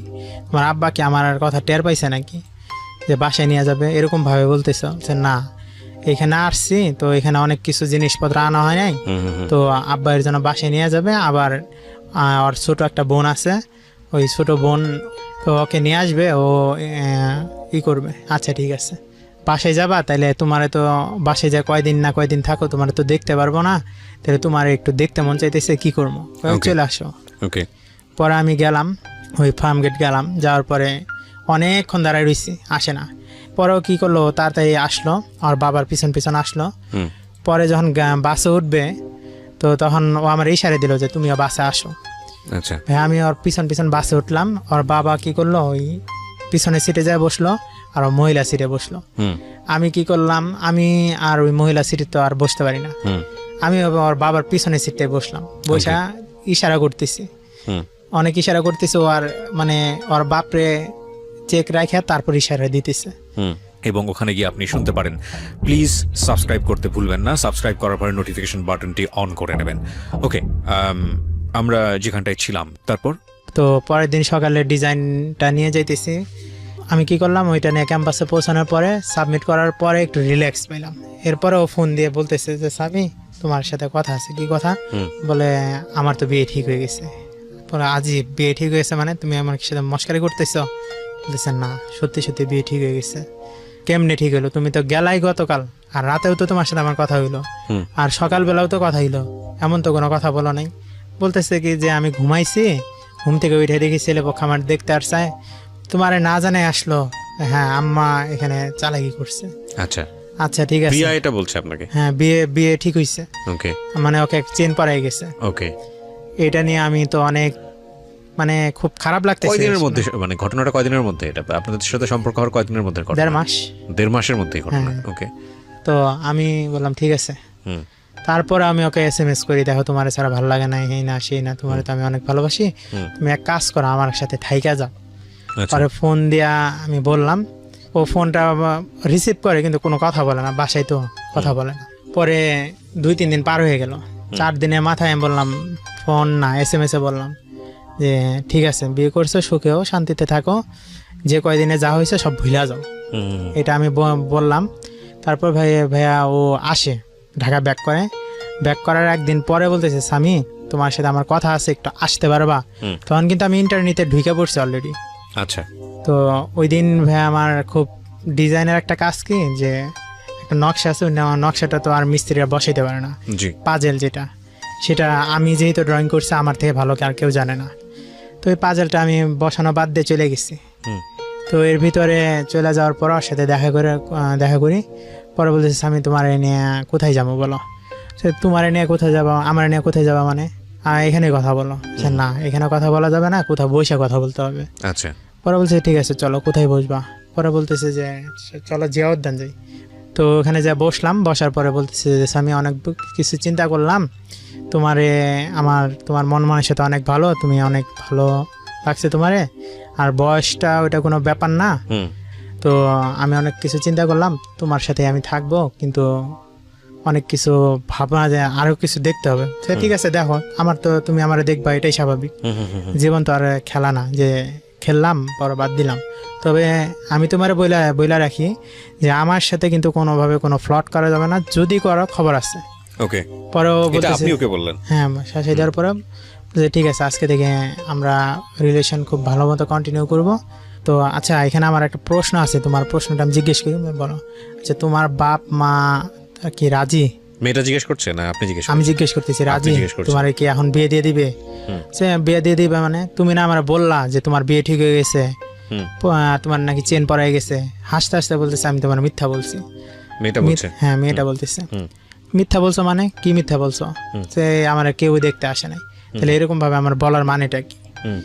তো বলতেছে আমি তোমার দেখলাম তুমি আমার জন্য কি করো। পরে ভাই আমি কি করলাম, ঠিক আছে চলো আজকে থেকে রিলেশন কন্টিনিউ। পরে থেকে বলতেছে তোমার ক্লাস শুরু কবে থেকে, বিসিএস মানে পরশু দিন থেকে। আচ্ছা আচ্ছা ঠিক আছে, বিসিএস এর ক্লাস মানে ও মানে বিসিএস বিসিএস প্রিপারেশন নিচ্ছে সে? হ্যাঁ হ্যাঁ ওকে পরশু দিন থেকে তাহলে আমি আসবো। এর ভিতর আমার ইন্টারনি চলতেছে, তো যেভাবে হোক আমি আসবো, এক ফাঁকা হইলে আসবো। পরে এইভাবে ভাইয়া আমি প্রতিদিন যাই আসি জানুয়ারি মাসে আর কি। এর মাঝে আবার বলতেছে একদিন হঠাৎ করে মানে জানুয়ারির শেষের দিকে বলতেছে যে স্বামী আব্বা মা আমার তো বিয়ে দিয়ে দিবে, এই মুহূর্তে কি তুমি আমার বিয়ে করতে পারবা? বলছে পাগল নাকি তুমি, বিয়ে করবো মানে? আমার তো বিয়ের বয়সই হয়নি, কারণ একটা ছেলে মানুষ আমার করতে হবে, নিজের পায়ে দাঁড়াইতে হবে, বা বাড়ি ঘর গুছাইতে হবে, তারপর বিয়ে শাদী। আর বিয়ে শাদী চাপটা তুমি আমাকে হঠাৎ করে কেন দিচ্ছ? তোমার আমি চাপ এটা আপনি দিচ্ছি। বললেন? হ্যাঁ হঠাৎ করে চাপ কেন দিচ্ছ? বলে আমি চাপ দিচ্ছি না, আব্বা আম্মা বলতেছে আমার বিয়ে দিয়েই দিবে, কারণ তোমার সাথে আমার রিলেশন কন্টিনিউ করা সম্ভব না। আচ্ছা পরে আমি বললাম ফাইজলামি পাইছে তোমার, আমি ওই দিন কি বলছি আমার সাথে ফ্লড করলে খবর আছে বলি নাই, ঠিক আছে এই বলে ভাই আমি ফোনটা কেটে দিই। ফোনটা কেটে দিলে ও কি করে, ও আর আমার ফোন টোন দেয় না, আমি আর ফোন টোন দিই না। কত মানে এটা প্রেম বা সম্পর্ক হওয়ার কতদিন পরের ঘটনা এটা? 2 মাসের মাথায়। 2 মাসের মাথায়। ওকে ঠিক আছে। প্রিয় শ্রোতা, সিক্রেটসের এই মুহূর্তে যারা শ্রোতা রয়েছেন তাদের সবার জন্য একটা গুড নিউজ দিতে চাই। সেটা হলো এবারের বইমেলায় পাওয়া যাচ্ছে জীবন গল্পের পার্ট 1 বইটি, এবং এই বইটিতে অতি গুরুত্বপূর্ণ বেশ কয়েকটি স্টোরি ওখানে লেখা হয়েছে। বিশেষ করে প্রথম গল্পটার উপরে আমি খুব বেশি এমফেসিস দিচ্ছি। তো যারা এই বইটি সংগ্রহ করতে চান ঘরে বসে, তাদের জন্য ঝটপট সংগ্রহ করতে হবে, কারণ আমরা অল্প কিছু বই বাজারে এনেছি। এবং আপনি চাইলে বইমেলা থেকেও সংগ্রহ করতে পারেন, বর্ণপ্রকাশের স্টল 256 নম্বর স্টল। আর আপনি যদি ঘরে বসে সংগ্রহ করতে চান সেক্ষেত্রে বইয়ের মূল্য ধরা হয়েছে মাত্র 200 টাকা, এবং আপনাকে ফোন দিতে হবে বই বাজারের নাম্বারটা আমি বলছি, একটু টুকে নেবেন প্লিজ, আমি ধীরে ধীরে বলছি। 09611262020। আমি আবারও বলছি 09611262020। বিশেষ করে একটা কথা বলতে চাই, প্রথম গল্প যেটা সবারই অন্তত একবার পড়া উচিত, কারণ আমরা জীবনে কোনো না কোনো সময় ফ্রাস্ট্রেটেড হই, কোনো না কোনো সময় মনে হয় যে লাইফটা মিনিংলেস, এবং এই গল্পটা পড়লে নিজের পায়ে শক্তি পাবেন, শুধু এতটুকুই বলতে পারি। আমি নাম্বারটি আবারও বলছি 09611262020। এখানে ফোন দেওয়ার পর আপনাকে বলতে হবে আর জি কিবরিয়ার জীবন গল্প বইটি চাই। ওকে, আমরা যেখানটায় ছিলাম তারপর কি হলো? তো করলাম, দেখো আমি যা যদি কিছু পারি তোমার করবো, না পারলে না করবো। মানে তখন আর কি ওরে ওই যে ফোনে যে আমরা ঘনিষ্ঠভাবে কথা বলতাম, ওই ঘনিষ্ঠভাবে ওকে আর কি আকার ইঙ্গিতে বোঝাইলাম যে রেকর্ডিং আমার কাছে আছে, কিন্তু ভাইয়া আদৌ আমি রেকর্ডিং করিনি। তো ভাইয়া আমি অতটুকু বইলা রাইখে দিচ্ছি। রাইখে দেওয়ার পরে ভাবছি ও হয়তো টেনশনে থাকবে, এটাই ওর জন্য ভালো একটা শাস্তি। এইভাবে করতে করতে ফেব্রুয়ারি মাস চলে আসে। ফেব্রুয়ারির 13 তারিখে আমার ফোন দিয়ে বলতেছে যে স্বামী তোমার সাথে আমার সত্যি খুব কথা আছে, প্রয়োজনে তুমি কোথায় আছো সেটা বলো, আমি আসবো।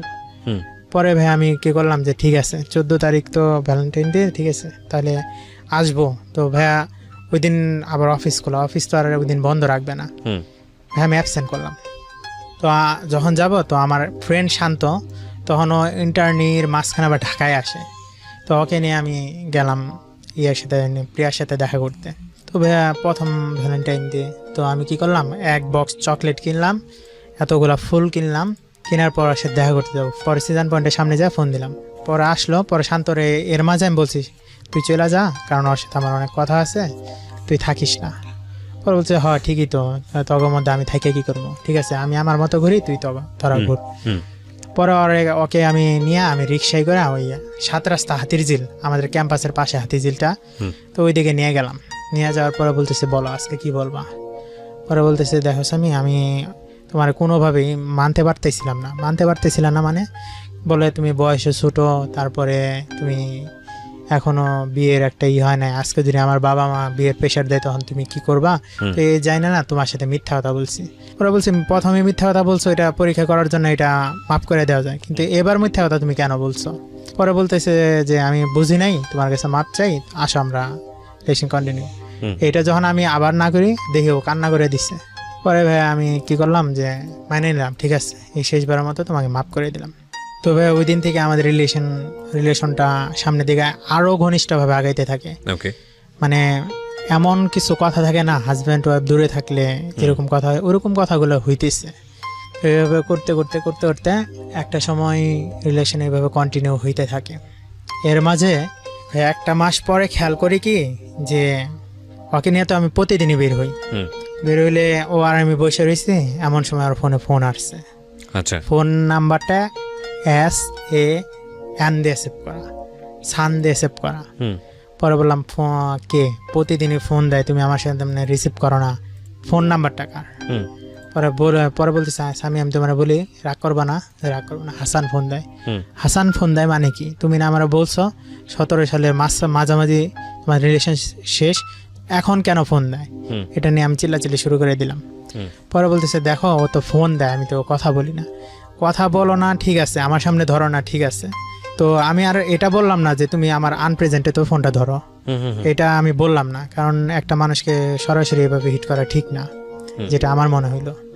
তো আমি বললাম ঠিক আছে, তুমি আজকে আমার সামনে ফোনটা ধরবা, ধরে বলবা তোমার সাথে আমার রিলেশন আছে, এটা যদি বলতে পারো ফাইন, আমি মাইনে নিব। পরে বলতেছে যে ঠিক আছে। হাসানকে ফোন দেয়া আমার সামনে বলতেছে দেখো হাসান তুমি আমার ফোন দিও না, আমি নতুন একটা রিলেশনে ঢুকছি, তুমি ফোন দিলে আমার নতুন রিলেশনশিপে ঝামেলা হয়। এটা বলে ও ফোনটা কেটে দিছে। তাহলে তো ভাই আমি ওকে বিশ্বাস করতেই পারি, ও আমাকেই লাভ করে। তো ভাই আমি ওই দিন ওরে ছেড়ে দিলাম। তারপরেও ভাই সেম কাহিনী, ফোন দেয় ও ধরে না। এটা আর কয়দিন আমি সহ্য করব? তো এপ্রিল 14 তারিখে আপনার ওই বৈশাখী মেলা, তো আগের দিন আমি বললাম যে দেখো ওই দিন কি করবা? বলছে আমি আমার বোনের সাথে ঘুরবো। ঠিক আছে, বোনের সাথে ঘুরবা, আমার সাথে কি ঘোরা সম্ভব না? বলতেছে না, আমরা তো এরপরও আরও অনেক ঘুরতে পারবো। ঠিক আছে, তুমি তোমার বোনের সাথে ঘুরো, তাহলে আমি বাসায় যাই, ফ্যামিলিকে সময় দিই। আমি বাসায় গেলাম। যখনই 13 তারিখে বাসায় আমি পাড়া দিছি, পাড়া দিয়ে ফ্রেন্ড সার্কেলের সাথে স্টল নিয়ে কথা বলতেছি, মানে আমি স্টল দিব। যখন কথা বলতেছি তখন আমার ফোন দিয়ে বলতেছে আমি তুমি কালকে আসো, তো কালকে তোমার সাথেই ঘুরবো। এই তুমি আমার সাথে খেলনা পাইছো, আমার কি খেলনা পাই মনে হয় তোমার? যখন খেলবা খুশি তখন খেলবা, বাদ দিবা। আমি তো বাসায় এসে পড়ছি। তুমি সত্যি সত্যি বাসায় চলে গেছো? হ্যাঁ বাসায় চলে আসছি। ঘোরাঘুরি বাদ। ওই দিন তুমি এক কাজ করবা, তোমার কোথাও যাইতে হবে না, ঘরের মধ্যে বসে থাকবা। আর যদি শুনি তুমি বাইরে গেছো, খবর আসছে তোমার। কে বলছে এটা? এটা আমি বলতেছি। কাকে? আপনার প্রেমিকাকে, মানে প্রিয়াকে? হ্যাঁ।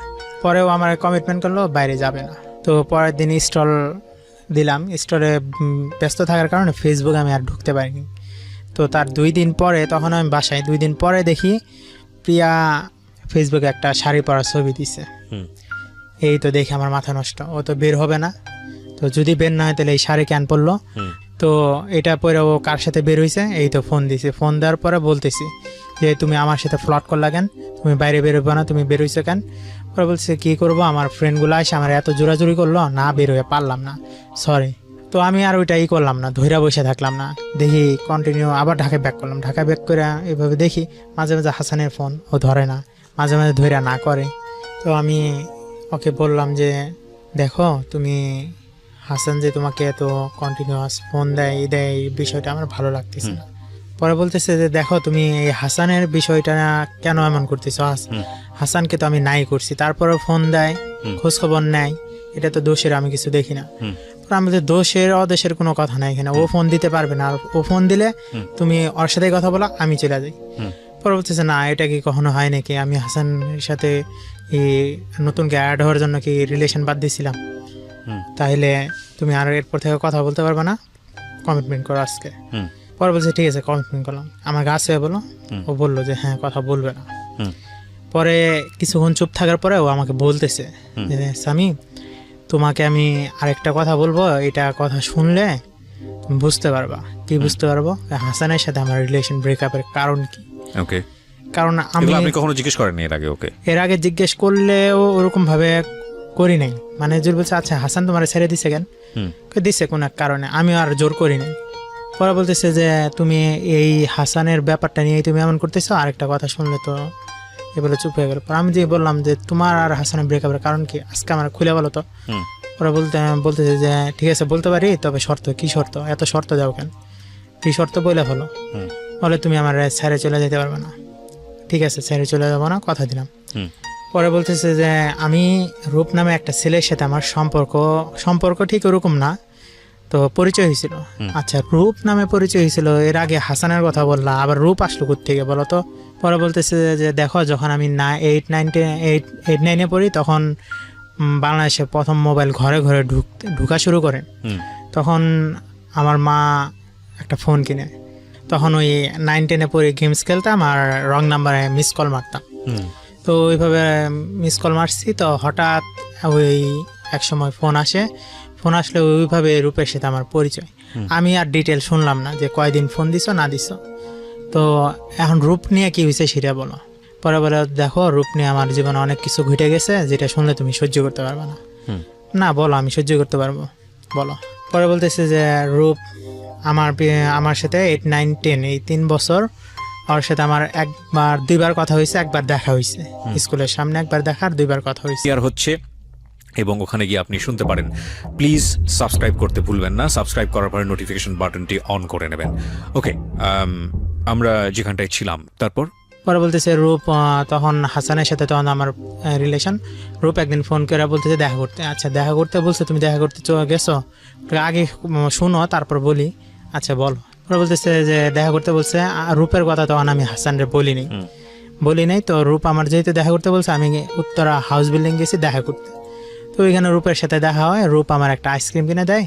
তো আর ওই দিন আমার প্রপোজ করে, আইসক্রিম খাইতেছে, এমন সময় বলতেছে জানিস আমি তোমারে ভালোবাসি। আচ্ছা ঠিক আছে, প্রপোজ করতেই পারে। প্রপোজ করার পর আমি হাসানের কথা বলছি, পরেও আমার ট্রিট করলো যে হাসান রে সে মাইরা ফেলবে। আচ্ছা, মাইরা ফেলবে মানে রূপ মাইরা ফেলবে? রূপ কি এমন হয়ে গেছে যে মাইরা ফেলবে? বলে সেটা আমি পরে বলি, তারপর শুনো। হ্যাঁ বলো।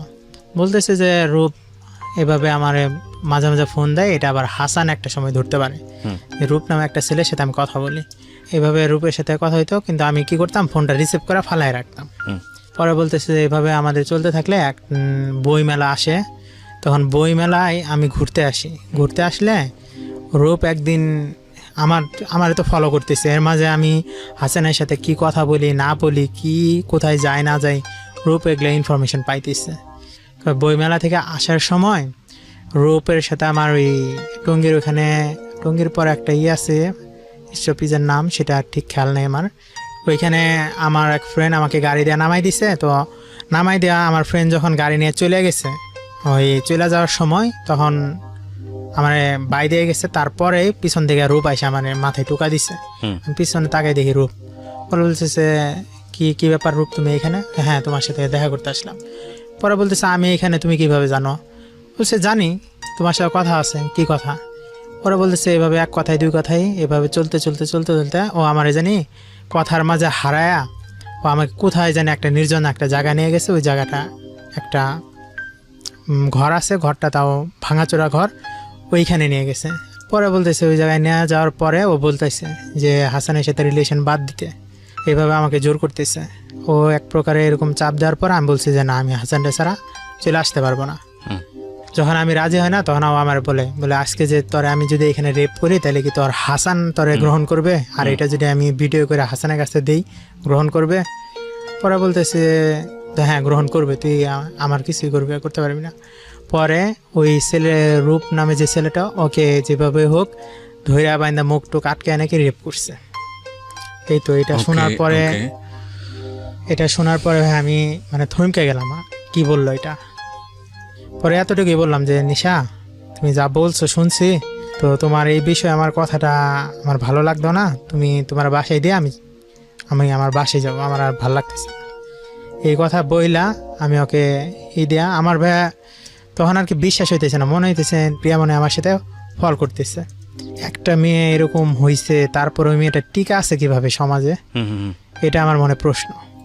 এর মাঝে কি আমি যে ওরে বাসায় নামাই দিয়ে আসি, গেটের ওখান থেকে প্রতিদিন যখন আসার সময় ও আমাকে কিস করে দেয়, আর আমি ওই যে গেট লাগানোর সময় যে একটা ফাঁকাই থাকে না তালা খোলার জন্য লাগার জন্য, ওইখান থেকে হাত ঢুকে ওর গালটা ধরে তারপর আসি। ওই দিন আর তা করি নাই আমি। পরে আমি বাসায় গেছি, ওই দিন রাত্রে আমি আর ফোন দিই না, ও আমার অনেকবার ফোন দিচ্ছে। আমি ভাবতেছি, মানে হিসাব মিলাইতেছি, আমার সাথে রিলেশন থাকার সত্ত্বেও হাসানের সাথে কথা বলে, আবার আজকে রূপের এমন একটা কথা বললো, কি একটা জানি গন্ডগোল আসছে। এভাবে ভাই আমি চিন্তা করতেছি। পরের দিন সকালবেলায় আমার ফোন দিতেছে, আমি আবার ঘুম থেকে দেরি করে উঠছি। তখন তো আমার ইন্টারনেট শেষ এর ভিতরে। তো ঘুম থেকে ইন্টারনেট শেষে কিন্তু আমার চাকরি হওয়ার কথা ছিল, যে চাকরিটা হয় না এই কারণে, কারণ আমি যখন তখন সাইট ফালাই দিয়ে চলে যেতাম পরে সময় দেওয়ার জন্য। তারপরে আমি যখন ওইটা চিন্তা করতে দেখি সকালবেলা ফোন ধরছি। হ্যাঁ বলো, কি বলবা? বলে, আমি বলছিলাম না তুমি আমার এই কথা শুনে আমার সাথেই করবো না? না ওইটা সমস্যা নাই, একটা পশুর মতো কাজ করছে আর তুমি তার শিকার হইছো, এটা সমস্যা নাই। আর ওই চিন্তাটা আমি ওইভাবে রাত্রে একটা সিদ্ধান্ত নিই যে মসজিদ থেকে যদি কোরআন শরীফ চুরি হয়ে যায় তাহলে কি মসজিদ অপবিত্র হয় নাকি? তাহলে ওটা তো হয় না। পরে ওইভাবে আমাকে বুঝ দেওয়ার পরে আমরা বলতেছি আমি আজকে আসবা? হ্যাঁ আসবো, যেহেতু বলছি প্রতিদিন আসবো। ভাই আমি যাই, যাওয়ার পরে ও আমার জড়াই ধরে কান্নাকাটি করতেছে এই যে উদ্যানে। সন্ধ্যার দিকে তো কান্নাকাটি করতেছে। এইটা তো আবার পুলিশ দেখে ফেলছে। এটা দেখার পরে আমাকে আর আটকাইছে। ওকে, আটকানোর পরে বলতেছে আপনি এইটা কি সেক্স করার জায়গা? দেখেন ভাই আমরা এরকম করতেছি না, ওর একটা প্রবলেম হয়েছে এর জন্য কান্নাকাটি করতেছে, আবেগে কায়দা ফেলছে, তো এটা কি আপনার এইভাবে কথা বলতেছেন কেন? পরে বলতেছে ডাইরেক্ট কেস লিখে দেবো। কেস লিখে দিবেন মানে? আপনাকে ইচ্ছে করলে কেস লিখতে পারেন নাকি? আর আমরা অ্যাডাল্ট, আমরা যা খুশি করতে পারি। কিন্তু এটা যে করছি এটার প্রমাণ আপনার কাছেও নাই, আর আমরা যে করি নাই বা এটা করছি এটার কোনো প্রমাণ তো আপনাদের কাছে নেই। আপনারা আমাদের হ্যারাসমেন্ট করতে পারেন না। আচ্ছা। পরে বলতেছে এরকম যখন বলছে পুলিশ জিজ্ঞেস করে আচ্ছা আপনার পরিচয় দেন। পরে পরিচয় দিলাম। আমার বাবার যখন পরিচয় পাইল তখন পুলিশ আর কিছু বললো না, ছেড়ে দিল। এভাবে করতে করতে করতে করতে ভাইয়া রোজার শুরু হওয়ার আগে আমাকে ফোন দিয়ে একদিন কান্নাকাটি করে বলতেছে যে স্বামী আমি তো আব্বা আমার ফোন দিছি, ফোন দিয়ে বলছি যে আমি দিলীপ স্যারের কাছে কোচিং করব, FCBS পড়ার জন্য ওখানে কোচিং করব, পরীক্ষা দিতে হবে। তো বঙ্গবন্ধু শেখ মুজিব মেডিকেল ইউনিভার্সিটিতে ওখানে পরীক্ষা দিবে। তো এখন কাঁদতেছো কেন? বলতেছে আমি টাকা চাইছি, 20,000 টাকা চাইছি, আমাকে দেয় নাই। তো আমি তো তোমার টাকা দিতে পারতেছি না, কারণ আমি তো এখন জবও করি না, ইন্টারনেট সময় যা করতাম যা পাইতাম ওটা হয়তো তোমার দেওয়া সম্ভব ছিল, কারণ তো আমি বেকার, তোমার আমি এখন কেমনি দিই? পরে বলতেছে যেমনি হোক আমাকে একটা চাকরির ব্যবস্থা করে দাও, আমি তোমাকে এতটুকু হেল্প করতে পারি, চাকরির ব্যাপারে আমি হেল্প করতে পারি। তো এক কাজ করো, তুমি তোমার CV আছে? বলে না। সার্টিফিকেট আছে? হ্যাঁ আছে। পরে ভাইয়া সত্যি সত্যি ওর BMDC সার্টিফিকেট থেকে শুরু করে যত প্রকার কাগজপত্র আছে সব আমাকে দেয়। দিলে ওটার এক কপি আমি ফটোকপি কইরাও ওকে অরিজিনাল কপিগুলো দিয়ে দিই। পরে আমি ওই দিনই PD জবস অ্যাকাউন্ট খুললাম ওর। তো রোজার ঈদের তো বাড়িতে যাওয়ার 3 দিন আগে দেখা হয়েছে, দেখা করছি। এর ভিতরে তো কন্টিনিউ দেখা হইতেছে, মানে একবারের জন্য ও বাজার করতে বের হইছে, আমি ওই সময়টুকু দেখা করে চলে আসছি। এখন বৈশাখ আসছে, আসার পরে বলতেছে ঠিক আছে তোমার ছবি তোলা দরকার, যে ছবিটা আমাকে দিছ ছবিটা তো অনেক আগের, তো এখন রিসেন্টলি একটা ছবি তুলো। পরে ভাই ওকে আমি স্টুডিওতে নিয়ে যাওয়ার পর ছবি তুইলা ওই ছবিটা আমি বের করি। 8 কপি বের করে ওকে 4 কপি দেয়, আর আমি 4 কপি নিই। এটা রাখো, যে কোনো সময় তুমি জমা দিতে পারবে সব জায়গায়। আসার পথে যখন বিদায় হবে তখন দেখি যে হাসান আবার ফোন দিছে। এই তো আমার মেজাজটা গরম হয়ে গেছে। তুই আমার ওই দিন গাছ কইলি তুই আল্লাহ কথা কবি না, তুই আমার সামনে ওরা না করছিস, আবার তোরা ফোন দিছে, আর তুই এই তোর মোবাইল দে আগে আমি দেখবো। ভাইয়া মোবাইলটা চেক করে দেখি 4 বার কথা হয়েছে। এটা দেখার পরে আমার এত পরিমাণ খারাপ লাগলো, পায়ের নিচে মাটি নেই। গ্যামজাম লাগাই দেওয়ার পরে বলতেছে এই তুমি কি হলে বিশ্বাস করবা যে আমি হাসানের সাথে কথা বলি না, তোমার সাথে রিলেশন? আমার কোনো কিছু বিশ্বাস করা লাগবে না, তুই প্রমাণ কর তুই হাসানের সাথে কথা কস না, হাসান তোরে ফোন দে, তুই ফোন রিসিভ করিস না, এটা প্রমাণ কর। কই তুমি কি এটা চাইতেছো যে হাসান রে আমি ভালোবাসি না, তোমার এই ভালোবাসি, এটার প্রমাণ কি তুমি চাইতেছো? হ্যাঁ আমি চাইতেছি। ওর এক কথা তাহলে আমি কালকে তোমার বাসায় আসবো। যখন এই কথা বলছে আমি আর কি স্টপ হয়ে গেলাম। এই কথা বলছে মনে হয় ফান করতেছে, ঠিক আছে তুমি আইসো এই বইলা। অন্য সময় ওরে কিন্তু আমি বাসা বন্ধ দিয়ে আসি, ওই দিন আর ভাই আমি বাসা বন্ধ দিয়ে আসিনি। রিক্সা ডাক দিছে মামা ওরে ওই ইয়ার সামনে, ওই ওর বাসার সামনে নামিয়ে দিবা। পরের দিন সকালে ঘুম থেকে উঠতে তো দেরি হইতেছে, ওর ফোনে ঘুম ভাঙছে। এই কি হয়েছে এত সকালবেলায় ফোন দিছে? আমি খিলক্ষেত তোমার বাসায় আসবো। এই পাগল হইছো? যে মানুষটারে আমি কখনো বাজার করবে ফার্ম গেটে আইসা আমি বাজার করতে দিই না, আর তুমি খিলক্ষেত আসছো, এটা আমার বিশ্বাস করতো? হ্যাঁ আমি সত্যি আসছি, তুমি আমার আইসা নিয়ে যাও। পরে কি করবো, আমি নিয়ে আসতে গেছি, তখন কিন্তু রোজার মাস। নিয়ে আসতে গেছি, দেখি সত্যি সত্যি ও আসছে। আসার পরে ওই দিন আমিও রোজা না, ও রোজা না, আমি রোজা থাকতে পারি না, কারণ ওই যে সারা রাত টেনশন করছি, খাওয়া দাওয়া হয়নি। আর রুমমেটরাও যে যার মতো চলে গেছে অনেক আগে, তো রুম তো ফাঁকা, তাহলে আনাই যায়। তো ভাই ওকে আমি আনি, আনার পরে ও বৈশা কি করছে, আমার ওয়াইফাইয়ের ওখানে জাস্ট ওর ফোনটা বের করে ওয়াইফাই কানেক্ট করছে। এই তো হাসানের ওইখান থেকে ইমোর থেকে কয়েকটা মিস কলের মতো আর কি রিং বাজলো। ওকে। এই তো আমার তো মাথা আরও গরম হয়ে গেল। যখন গরম হয়ে গেছে তখন এই তো বাসা বাড়ির মধ্যে ওরকম চিল্লাচিল্লি করতে পারি না। পরে ওর সাথে সাথে আমার জড়াই ধরে বলতেছে, বাবু সত্যি আমি হাসানের সাথে তার কথা বলি নাই, করি না, তুমি বিশ্বাস না হলে কিছু করার নাই, আজকে তোমার বাসায় আসলাম তাও বিশ্বাস করতেছ না। পরে ভাই এভাবে করার পর ওকে আপনার বাসায় এই প্রথম আসছে? হ্যাঁ প্রথম আসছে। আপনি ব্যাচেলর থাকতেন একটা বাসাতে? হ্যাঁ হ্যাঁ, যা হওয়ার তাই হলো, একটা ছেলে একটা মেয়ে ঘরে যা থা, তো যা হবার তাই হয়েছে। তারপরে এই সময় আমার রুমমেট একটা ফোন দিচ্ছে যে সামিউল ভাই আমি তো আসতেছি, ক্যামেরাটা রেখে গেছি, তো একটু ক্যামেরাটা নিতে আসতেছে। ওর বাড়ি আবার নারায়ণগঞ্জ, ও আসতেছে, তো ঠিক আছে। পরে আমি রেখে বলছি আচ্ছা সে তো আসবে, তাহলে চলো এখন আমরা বের হই। না আমি আর একটু থেকে যাব, তোমার কম্পিউটার চালাবো। বলছে কম্পিউটার জীবনে চালাও নাই নাকি, যে চালাবা বসে বসে? কে বলছে? মানে উনি বলছে যে কম্পিউটার চালাবে? আচ্ছা, কম্পিউটারে আমার কম্পিউটার কি আছে না আছে, আর ফেসবুকে আমি কার সাথে চ্যাট করি না, এটা চেক দিবে, এটা হলো ওর মূল উদ্দেশ্য। ঠিক আছে চালাও, আমি তো বুঝতে পারছি, চালাও। আমি আমার পিসি অন করে দিছি, পাসওয়ার্ডটা খুলে দিছি, ও সুন্দর চালাই দিছি। এমন সময় রুমমেট আইসা দেখার পরে বলতেছে সামিউল ভাই এটা কি?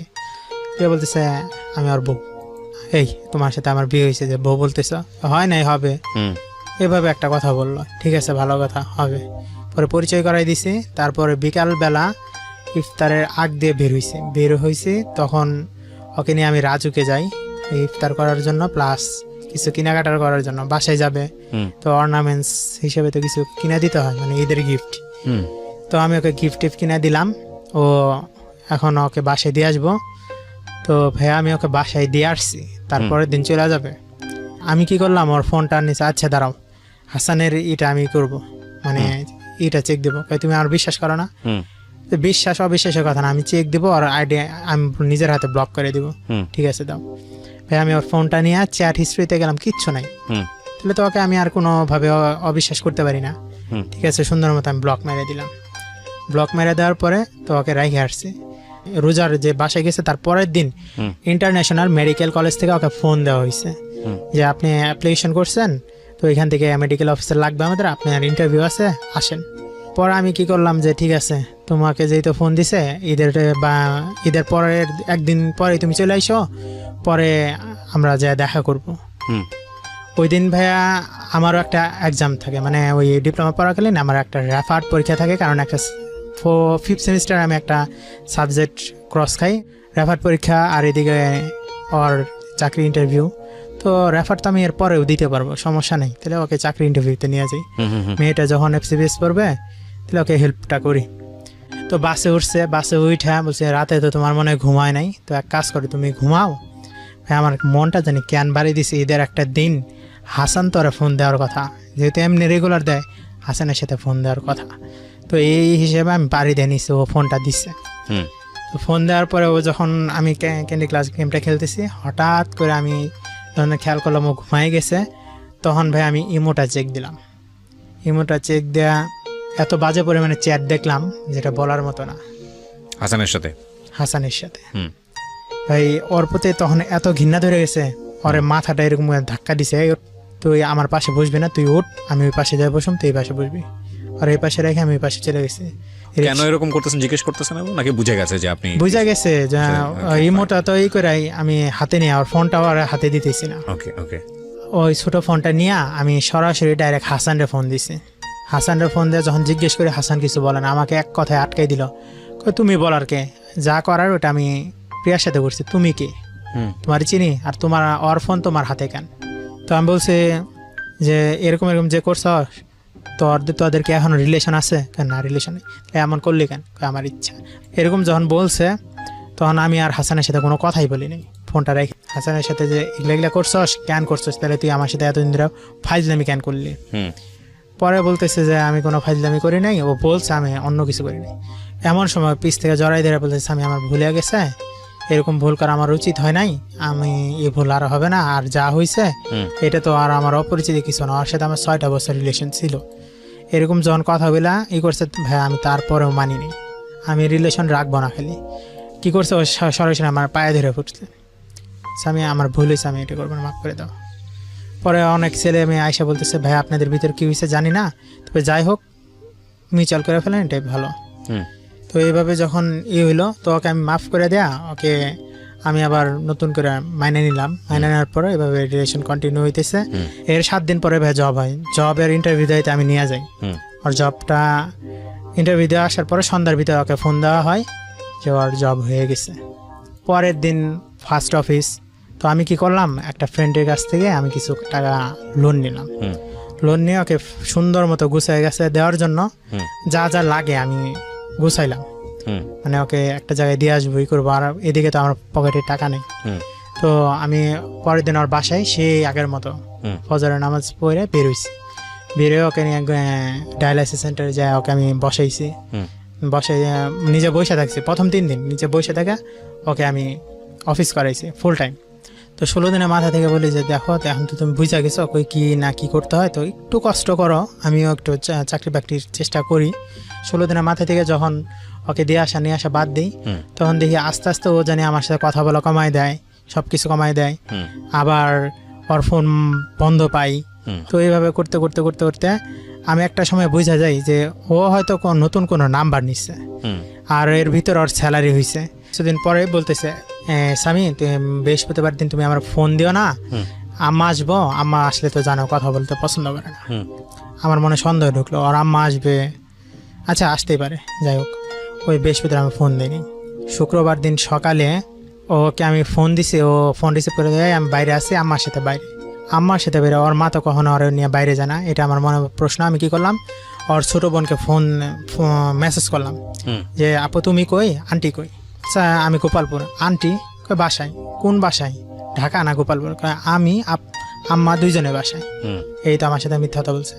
আমি সাথে সাথে উঠে চলে যাই। ও এর মাঝে কি হয়েছে, ওই যে বাসে যে আমার একটা মেয়ে কেলেঙ্কারি একটা। আমি আপনাকে থামাচ্ছি এই কারণে যে আমি বুঝতে পারছি যে আপনার এই ফেরিস্তি অনেক বড় হবে, so we should not continue this story. আমি শুধু কয়েকটা প্রশ্ন করবো আপনাকে, প্রশ্নের উত্তর দিলেই আমি বুঝে যাবো যে আসলে ঘটনা শেষ কী হয়েছে। আমি যেটা বুঝতে পারছি যে এখানে আপনি সব কিছু করেছেন আর সব ভুল সেই করেছে, এটা আপনার কথা অনুসারে। আপনার ভুলের জায়গাটা আমি একটু পরেই আপনাকে প্রশ্ন করলেই ক্লিয়ার হয়ে যাবে, কিন্তু তার আগে আপনি আমাকে বলেন মেয়েটা কি আপনার সঙ্গে এখন আছে না নাই? নাই। আচ্ছা নাই, কতদিন যাবত নাই? এই ডিসেম্বর 9 তারিখ ওর সাথে আমার লাস্ট দেখা। আচ্ছা, তার মানে আপনাদের কি ব্রেকআপ হয়ে গেছে? ব্রেকআপ হয়ে গেছে। দুই সাইড থেকে হয়েছে, মানে আপনাকে সে এখন আর পাত্তা দেয় না নাকি আপনি তাকে পাত্তা দেন না? সহজ বাংলা যদি বলি, ও আমাকে পাত্তা দেয় না। ও আপনাকে আপনি এখনো তাকে চান কিন্তু সে আপনাকে আর পাত্তা দেয় না? না, আমি এখন আর তাকে চাই না। আপনিও চান না? না। ওকে, কিন্তু আমার সাথে এরকম ফ্রড করছে, এর একটা আমি শুনলাম ওর ফ্যামিলি থেকে আপনার এগেইনস্টে অ্যাকশনও নেওয়া হয়েছে, লিগ্যাল অ্যাকশন নেওয়া হয়েছে, কারণ মাঝখানে আপনি বোধহয় খুব বেশি নড়াচড়া করেছিলেন যে কিছু একটা করেন। কি করেছিলেন? আমি ওই যে ফেসবুকে আমি আর কি, ও যখন আমাকে ছেড়ে চলে যায়, আমি সবচাইতে মানে আমি সরি টু সে, আপনি মন খারাপ করবেন না, this is the scenario of Bangladesh. আমাদের ছেলেরা মনে করে যে একটা মেয়ের সম্ভ্রম হানি করলে, বা যদি বলি মেয়ে না এভাবে বলি, যে অপরপক্ষের প্রেমের ক্ষেত্রে অপরপক্ষের সম্ভ্রম হানি করলেই এটা হচ্ছে সবচেয়ে বড় অস্ত্র। বেসিক্যালি আপনাদের দুজনের মধ্যে একটা খুব ভালো অন্তরঙ্গ সম্পর্ক ছিল, সেই সময়কার কিছু ডকুমেন্টস আপনি ফেসবুকে পাবলিশ করেন, রাইট? ডকুমেন্টস, হ্যাঁ। আচ্ছা, এটার পরে কি রেজাল্ট দাঁড়ায়? এটার পরে যখন হয়, তো ওর ফ্যামিলি আমার নামে জিডি করে, আর ওর দুঃসম্পর্কে কি পাবলিশ করেন আপনি ফেসবুকে? ওই যে ওর সাথে আমার যা হয়েছে প্রথম থেকে শুরু, ও আমার সাথে নিজে লিখে এগুলো পাবলিশ করেন কোনো ডকুমেন্টস ছাড়াই? হ্যাঁ, ডকুমেন্টস আছে, ওর সাথে আমার ছবি আছে, এটা আছে, মানে ফেসবুকে দিলেন? এই জড়াই ধরে যে ছবি উঠছে। কবে করেছেন এটা? এটা এই ডিসেম্বর শেষের দিকে। আচ্ছা, এগুলোর প্রেক্ষাপটে ওর ফ্যামিলি আপনার এগেইনস্টে জিডি করেছে এই ডকুমেন্টসগুলো দিয়ে? জিডি করছে অন্য কারণটা বলতে কি, ওর মাকে আমি ফোন করে বলছি যে আন্টি আপনার মেয়ের সাথে তো আমার রিলেশন ছিল এই কয়দিন, আপনি মেয়ে কেন জানি আমার সাথে এরকম বাজে বিহেভ করতেছে, এটা তো ঠিক না, ওকে বুঝান যে একটা ছেলের সাথে এমন করা ঠিক না। ব্রেকআপ হইতেই পারে, এটা কোনো সমস্যা না, কিন্তু ব্রেকআপটা যদি বিশ্বাস ভঙ্গের কারণে হয়, সেটা রেজাল্ট খারাপ হয়, আপনাকে একটু বোঝান। পরে বলতেছে যে তুমি তো লোভী, তুমি আমার মেয়ে ডাক্তার, তাই তুমি আমার মেয়ের পিছনে ছুটছো। ফাইন, ওর ফ্যামিলি থেকেও এক ধরনের নেগেটিভ রিয়াকশন ছিল, আপনার ফ্যামিলি থেকেও এক ধরনের নেগেটিভ রিয়াকশন ছিল। আমার ফ্যামিলি থেকে কিছু না, আমার ফ্যামিলি থেকে আমাকে দোষ দিছে। না না না, আপনার ফ্যামিলি থেকে তো মেয়েটাকে মেনে নেওয়া হয়নি, আপনি সেটা বলছিলেন, আপনার মা হ্যাঁ, তো হ্যাঁ, না আমার করেছে family বারবার, থেকে মানে না। রাইট, আমি সেটাই বলছিলাম। তো সব কিছু মিলিয়েই আপনার জায়গা থেকে আপনি বারবার মেয়েটার দিকে ছুটে গেছেন, ব্রেকআপ করেছেন আবার ছুটে গেছেন, ব্রেকআপ করেছেন আবার ছুটে গেছেন, বিকজ আপনি এক ধরনের এফেকশনের মধ্যে ছিলেন, আপনার জায়গা থেকে এটা ফার্স্ট লাভ। আর আপনার জায়গা থেকে আপনি যা বলেছেন এই 2 ঘন্টা জুড়ে আমি যেটা শুনছিলাম যে প্রচুর ভুল মেয়েটার, এত এত ভুলের পরেও আপনি বারবার ওর সাথে ব্রেকআপ করেছেন, বারবার ওর কাছে ফিরে গেছেন। আজকের এই সিক্রেটস এই কথাগুলো আপনি কেন বললেন, এটা আপনি আগে বলেন। আমি এটা এই কারণেই বললাম যে বাবা মা প্রত্যেকটা সন্তানের ভালো চায়, তো তারা বুঝতে পারে যে কি হবে না হবে, এটার রেজাল্ট কিন্তু তারা জানে, হুম। কারণ তারা অনেক দেখছে, অনেকই করছে। হুম। তো আমাকে অনেকবার না করছে আমার বাবা মা, বুঝাইছে, এমনও বুঝাইছে মেয়ে, ঢাকার মেয়েরা কিন্তু অত ভালো হয় না, না, এই কথাটার সাথে সচরাচর আমি দুই একমত একটা না। ভালো পাওয়া যায়, এই কিন্তু কথাটার বেশি- সাথে আমি একমত না। এটা অভিভাবকরা অনেক সময় বলেন, ঢাকার আমাকে মেয়ে এভাবে বলেন, বোঝানো বরিশালের নাম হয়েছে আর বলেন, কি, সান্ত্বনা এলাকার দেওয়ার নাম জন্য। ধরে বলেন। হ্যাঁ, আপনাকে সান্ত্বনা দেওয়ার জন্য বলেছে, এই- বাট আপনি রেডিওতে যেহেতু বলছেন সেই জায়গাটা থেকে আমাকে অবশ্যই এটাকে প্রিটেন্ড করতে হবে, পরে খণ্ডাতে বলতেছে হবে আর কি। যে ভালো হয় না, তো ওইটার কাছে যাও না, আর সিনিয়র যেই তো সেই তো এখানে একটা গন্ডগোল আছে, হুম। দেখো তুমি মেয়েটা তোমার কষ্ট দিবে। হুম। এটা যেদিন আমার বাপ যে কয়টা মানুষের সামনে বলছিল, আমি আমার বাবাকে এমন একটা কথা বলছি যে এই কারণে অনেক একটা মানে তাকে অসম্মান করছি আমি। হুম। হুম। হয়তো তার মনের ওই কষ্ট থেকে আজকে আমার এই পরিণতি, মানে যে মানুষটা আমার সাথে এত ঘনিষ্ঠ একটা সম্পর্ক করছে হাজব্যান্ড ওয়াইফের মতো, সে মানুষটা আমাকে ছাইরা যাবে এটা আমি বিশ্বাস করতে পারিনি। বিকজ অফ ওকে ফাইন, এটা ইস ইউর বিলিভ, এগুলো আপেক্ষিক ব্যাপার, একজন বিলিভ করবে একজন করবে না।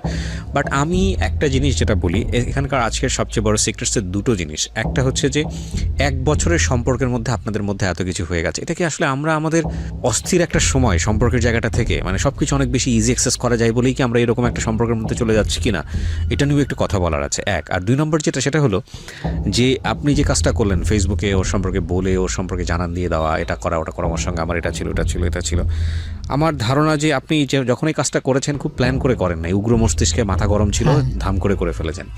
আমি এই লজেই দুইটা করছি। এই ঘটনার প্রেক্ষাপটে 2টা জিনিস আপনার মাথায় রাখা উচিত। এই কারণে বলছি যে রেডিওটা অনেকেই শুনছে এবং এরকম ভুল অনেকেই করে। একটা হচ্ছে এই ডকুমেন্টস এনাফ আপনার এগেনস্টে সাইবার ক্রাইম অ্যাকশনে যাওয়ার জন্য, এবং সাইবার ক্রাইম অ্যাকশন বাংলাদেশে খুব ভয়ানক রকমের ভাবে এটাকে শক্ত হাতে হ্যান্ডেল করা হয়, এটা একটা। এবং এই ধরনের বিপদে যদি আপনি পড়েন তাহলে এটা একটা ভয়ানক রকমের বিপদ হতে পারে আপনার জীবনে, এবং সেটা প্রুভ আছে। সো এটা একটা বিষয়। এক, আপনি যদি এটা করে থাকেন আপনার ইমিডিয়েটলি এটাকে ডিলিট করে, হ্যাঁ, ডিলিট করে ফেলছি। এক। 2 নম্বর যেটা, সেটা হচ্ছে যে যদি আমি শাস্তির জায়গার বাইরে গিয়ে বলি, মানবিক জায়গাটা থেকে, আচ্ছা এতে কি প্রমাণ করতে চাইলেন আপনি? ধরেন আপনি ও যে ও একটা ভালো মেয়ে না, ও একটা খারাপ মেয়ে, ওর সঙ্গে আপনি এটা করেছেন ওটা করেছেন, এতে কি প্রমাণ হয়? আপনি খুব ভালো। প্রমাণটা আমি এটা করতাম না, করছি না না কারণ না, আমি আপনাকে যে প্রশ্নটা করেছি সেই প্রশ্নের উত্তর দেন। সেটা হলো, মেয়েটা আপনার সঙ্গে এটা করেছে, আপনি যেটা ফেসবুকে স্ট্যাটাস দিয়ে আপনি লোকজনকে যেটা বোঝাতে চাইলেন সেটা হচ্ছে মেয়েটা আপনার সঙ্গে কাজটা ঠিক করেনি, তাই তো? মেয়েটার সঙ্গে তো আপনিও জড়িত ছিলেন। না, এখানেই আছে, ও যে আরেকটা রিলেশনে গেছে সেটা আমি ধরতে পারছি। রিলেশনশিপের জায়গাটাই আমি কথা বলতে চাচ্ছি না। প্রথম কথা হচ্ছে আপনি তার সঙ্গে একটা রিলেশনশিপে ছিলেন, আপনি নিজে বললেন আপনি একটা আনএথিক্যাল রিলেশনশিপ এক্সারসাইজ করেছেন, 1 বছরের মধ্যে আপনারা এই ধরনের একটা সম্পর্কে গেছেন, এবং বারবার ওই মেয়েটার সঙ্গে আপনি বারবার প্রমাণ পাওয়ার পরেও আপনি বারবার তার সাথে আপনি জোড়া ব্রেকআপ করেছেন, আবার ফিরে গেছেন, ব্রেকআপ করেছেন, আপনি তো প্রমাণ পেয়েছেন, আপনি এভিডেন্স পেয়েছেন, তো এভিডেন্স পাওয়ার পরেও আপনি বারবার তার কাছে ফিরে গেছেন না?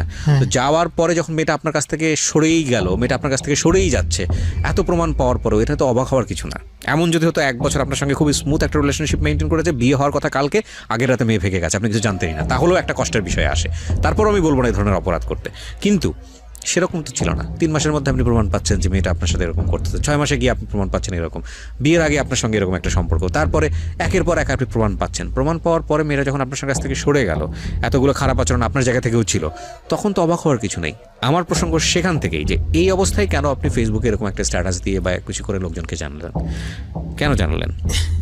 একদম খুব ওয়াইল্ড একটা ইন্টেন্স ছিল। আপনি একদম আজকে স্বীকার করতে আসছেন সিক্রেটসে, যারা ভুল স্বীকার করতে আসছে তারাই আসে এখানে। আপনি বলেন মন খুলে যে আপনি কি চেয়েছেন? মেয়েটার একটা প্রতিশোধ নিতে, রাইট? প্রতিশোধ, হ্যাঁ, ওকে বুঝাইতে যে তুমি আমার সাথে যা করছো, আমি একটা সময় নিজে সুসাইড করব এটা প্ল্যান করে ফেলছিলাম, কিন্তু যে কারণে হোক আর কি মাথায় এটা কাজ করছে যে আমার পয়েন্টে যেটা ছিল সেই পয়েন্টের উত্তরটা দেন, আপনি স্কেপ করতে পারবেন না। প্রথম কথা হচ্ছে আপনি ফেসবুকে স্ট্যাটাস দিয়ে কি বলতে চাইছেন? মেয়েটার একটা ক্ষতি হোক। হ্যাঁ, আর কি আমরা সবাই এটা চাই, আমরা আমাদের মধ্যে এই ধরনের বন্য বিষয়টা আছে। ও যে ছেলেটার সাথে এখন বর্তমানে রিলেশনের যাওয়ার কথা, ওই ছেলেটা জানুক যে এর আগে তো কি হয়েছে, আপনার মতো অনেক বোকা ছেলে আছে যারা আপনার চেয়েও ভয়ানক রকমের বোকা, এরকম 50টা রিলেশন থাকার পরেও তারা সেটা মেনে নেবে। That's because of secrets. এটা আপনি ওই ছেলের ভালো করে লাভটা কি হবে আমাকে বলেন? উনি আপনার মেয়েটা আপনার কি ক্ষতি করেছে? ওই মেয়েটার জন্য আমার 4টা বছর নাই। এটা কি নাই সে আপনাকে করতে বলছে, না আপনি নিজে থেকে করছেন? নিজে থেকে করছি। সো মেয়েটা আপনার ক্ষতি করেনি, ক্ষতি আপনি আপনার করছেন। হ্যাঁ, তাহলে তো জানতো যে আমার আজকে পরীক্ষা, ও আমাকে একটাবারও বলে নাই।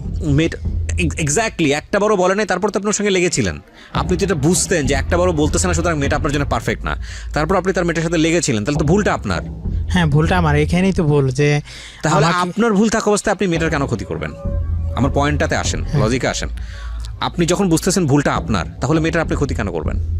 মেয়েটার ক্ষতি এটা আমি চাই নাই, কিন্তু ওইটা হয়ে গেছে। Exactly, that is my point. এটা হয়ে গেছে, আমাদের এই সবার মধ্যে এই জিনিসটা হয়ে যায়, এবং এই হয়ে যাওয়া জিনিস আমাদেরকে সারা জীবন ধরে ভোগায়। আপনি যদি বুঝতে পারেন যে না আমি যেটা করেছি সেটা ভুল, সেটা অন্যায়, তাহলে আর সমস্যা নাই, তাহলে ওখান থেকে এসকেপ করার একটা সুযোগ আছে।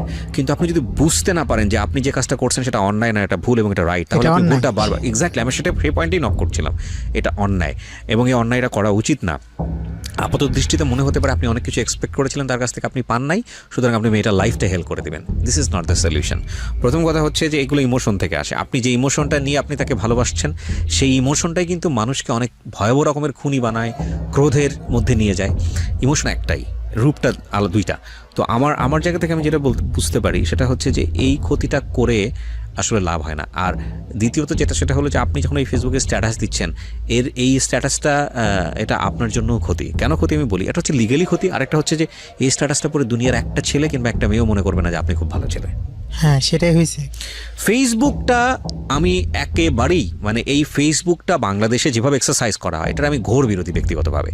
কারণ পেট খারাপ ফেসবুকে গিয়ে স্ট্যাটাস, মন ভালো না ফেসবুকে গিয়ে স্ট্যাটাস, ফেসবুক হয়ে গেছে ইস ওয়ান কাইন্ড অফ আমাদের যেরকম থাকে না যে আমাদের দিনে 2 বার যেতে হয় ওয়াশরুমে, ফেসবুক হয়ে গেছে এরকম একটা ওয়াশরুমের জায়গা। মনের যত রকমের প্রবলেম সব ফেসবুকে ঢালো।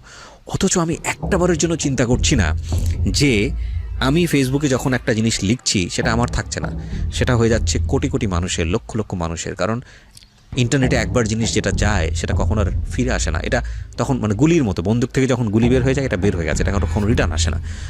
আর আপনি কি পারবেন না 10 জন মানুষের মধ্যে কীভাবে খাচ্ছেন, কীভাবে ঘুরতেছেন, কীভাবে ঘুমাচ্ছেন এগুলা শেয়ার করতে? বা আপনিও ধরেন, আমি একটা ছোট্ট একটা এক্সাম্পল দিই। আপনি ধরেন হোটেলে কোনো একটা রেস্টুরেন্টে বসে আপনি খাওয়া দাওয়া করতেছেন, আপনি ধাম করে একটা ছবি তুলে দিলেন, দিয়ে দিলেন ফেসবুকে। আমিও বলছি, ইনক্লুডিং মি, আমারও ভুল হয় না তা কিন্তু না, আমারও ভুল হয় অনেক।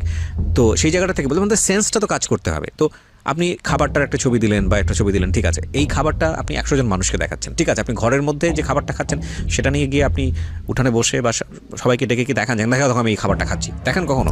তাহলে ফেসবুক তো এই জায়গাটা, এটা তো উঠানোর মতো, এটা তো আপনি সেই জিনিসটাই করছেন। সো ফেসবুকের এই বিষয়টা একটু প্রাইভেসি রাখা উচিত। আনফর্চুনেটলি আমরা সেই জিনিসটা রাখিনি। আমাদের যত সমস্যা আমরা প্রথমে এসেই ফেসবুকে নক করি, যত রকমের প্রবলেম, কাউকে গালি দিতে ইচ্ছা করে, কাউকে বকা দিতে ইচ্ছা করে, কাউকে আমি যত নেগেটিভ জিনিস বলছি, পজিটিভ জিনিস করেন, পজিটিভ জিনিস পাবলিকলি আসা উচিত, কিন্তু এই নেগেটিভ জিনিসগুলো আমাদের ফেসবুকে এত বেশি আসে এবং আমরা মনে করি যে কারো মান সম্মান টান দেওয়ার সবচেয়ে বড় জায়গা হচ্ছে ফেসবুক।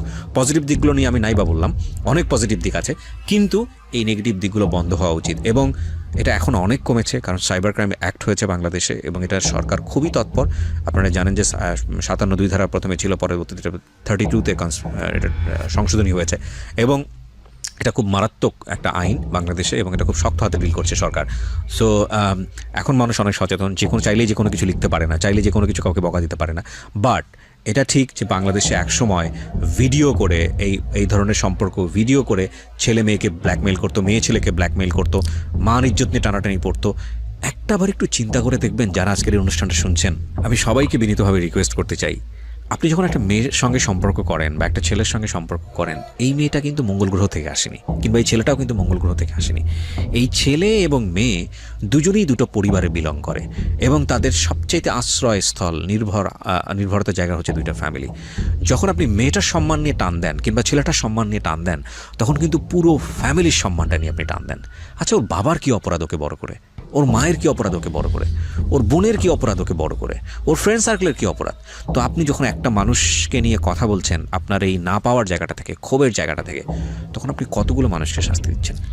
আমি আমার পয়েন্টটা কিন্তু সেটাই। হ্যাঁ, আমি So- ওর ফ্যামিলিকে বলছিলাম যে আন্টি এ করছে, আপনি এটা একটু দেখেন। আপনারা বলার জায়গাটা থেকে যাই না। তারা আমাকে কি উত্তর দিয়েছে শোনেন। আমি জানি হয়তো কষ্ট থেকে একটা উত্তর। একটা উত্তর দিয়েছে ডাইরেক্ট এইভাবে,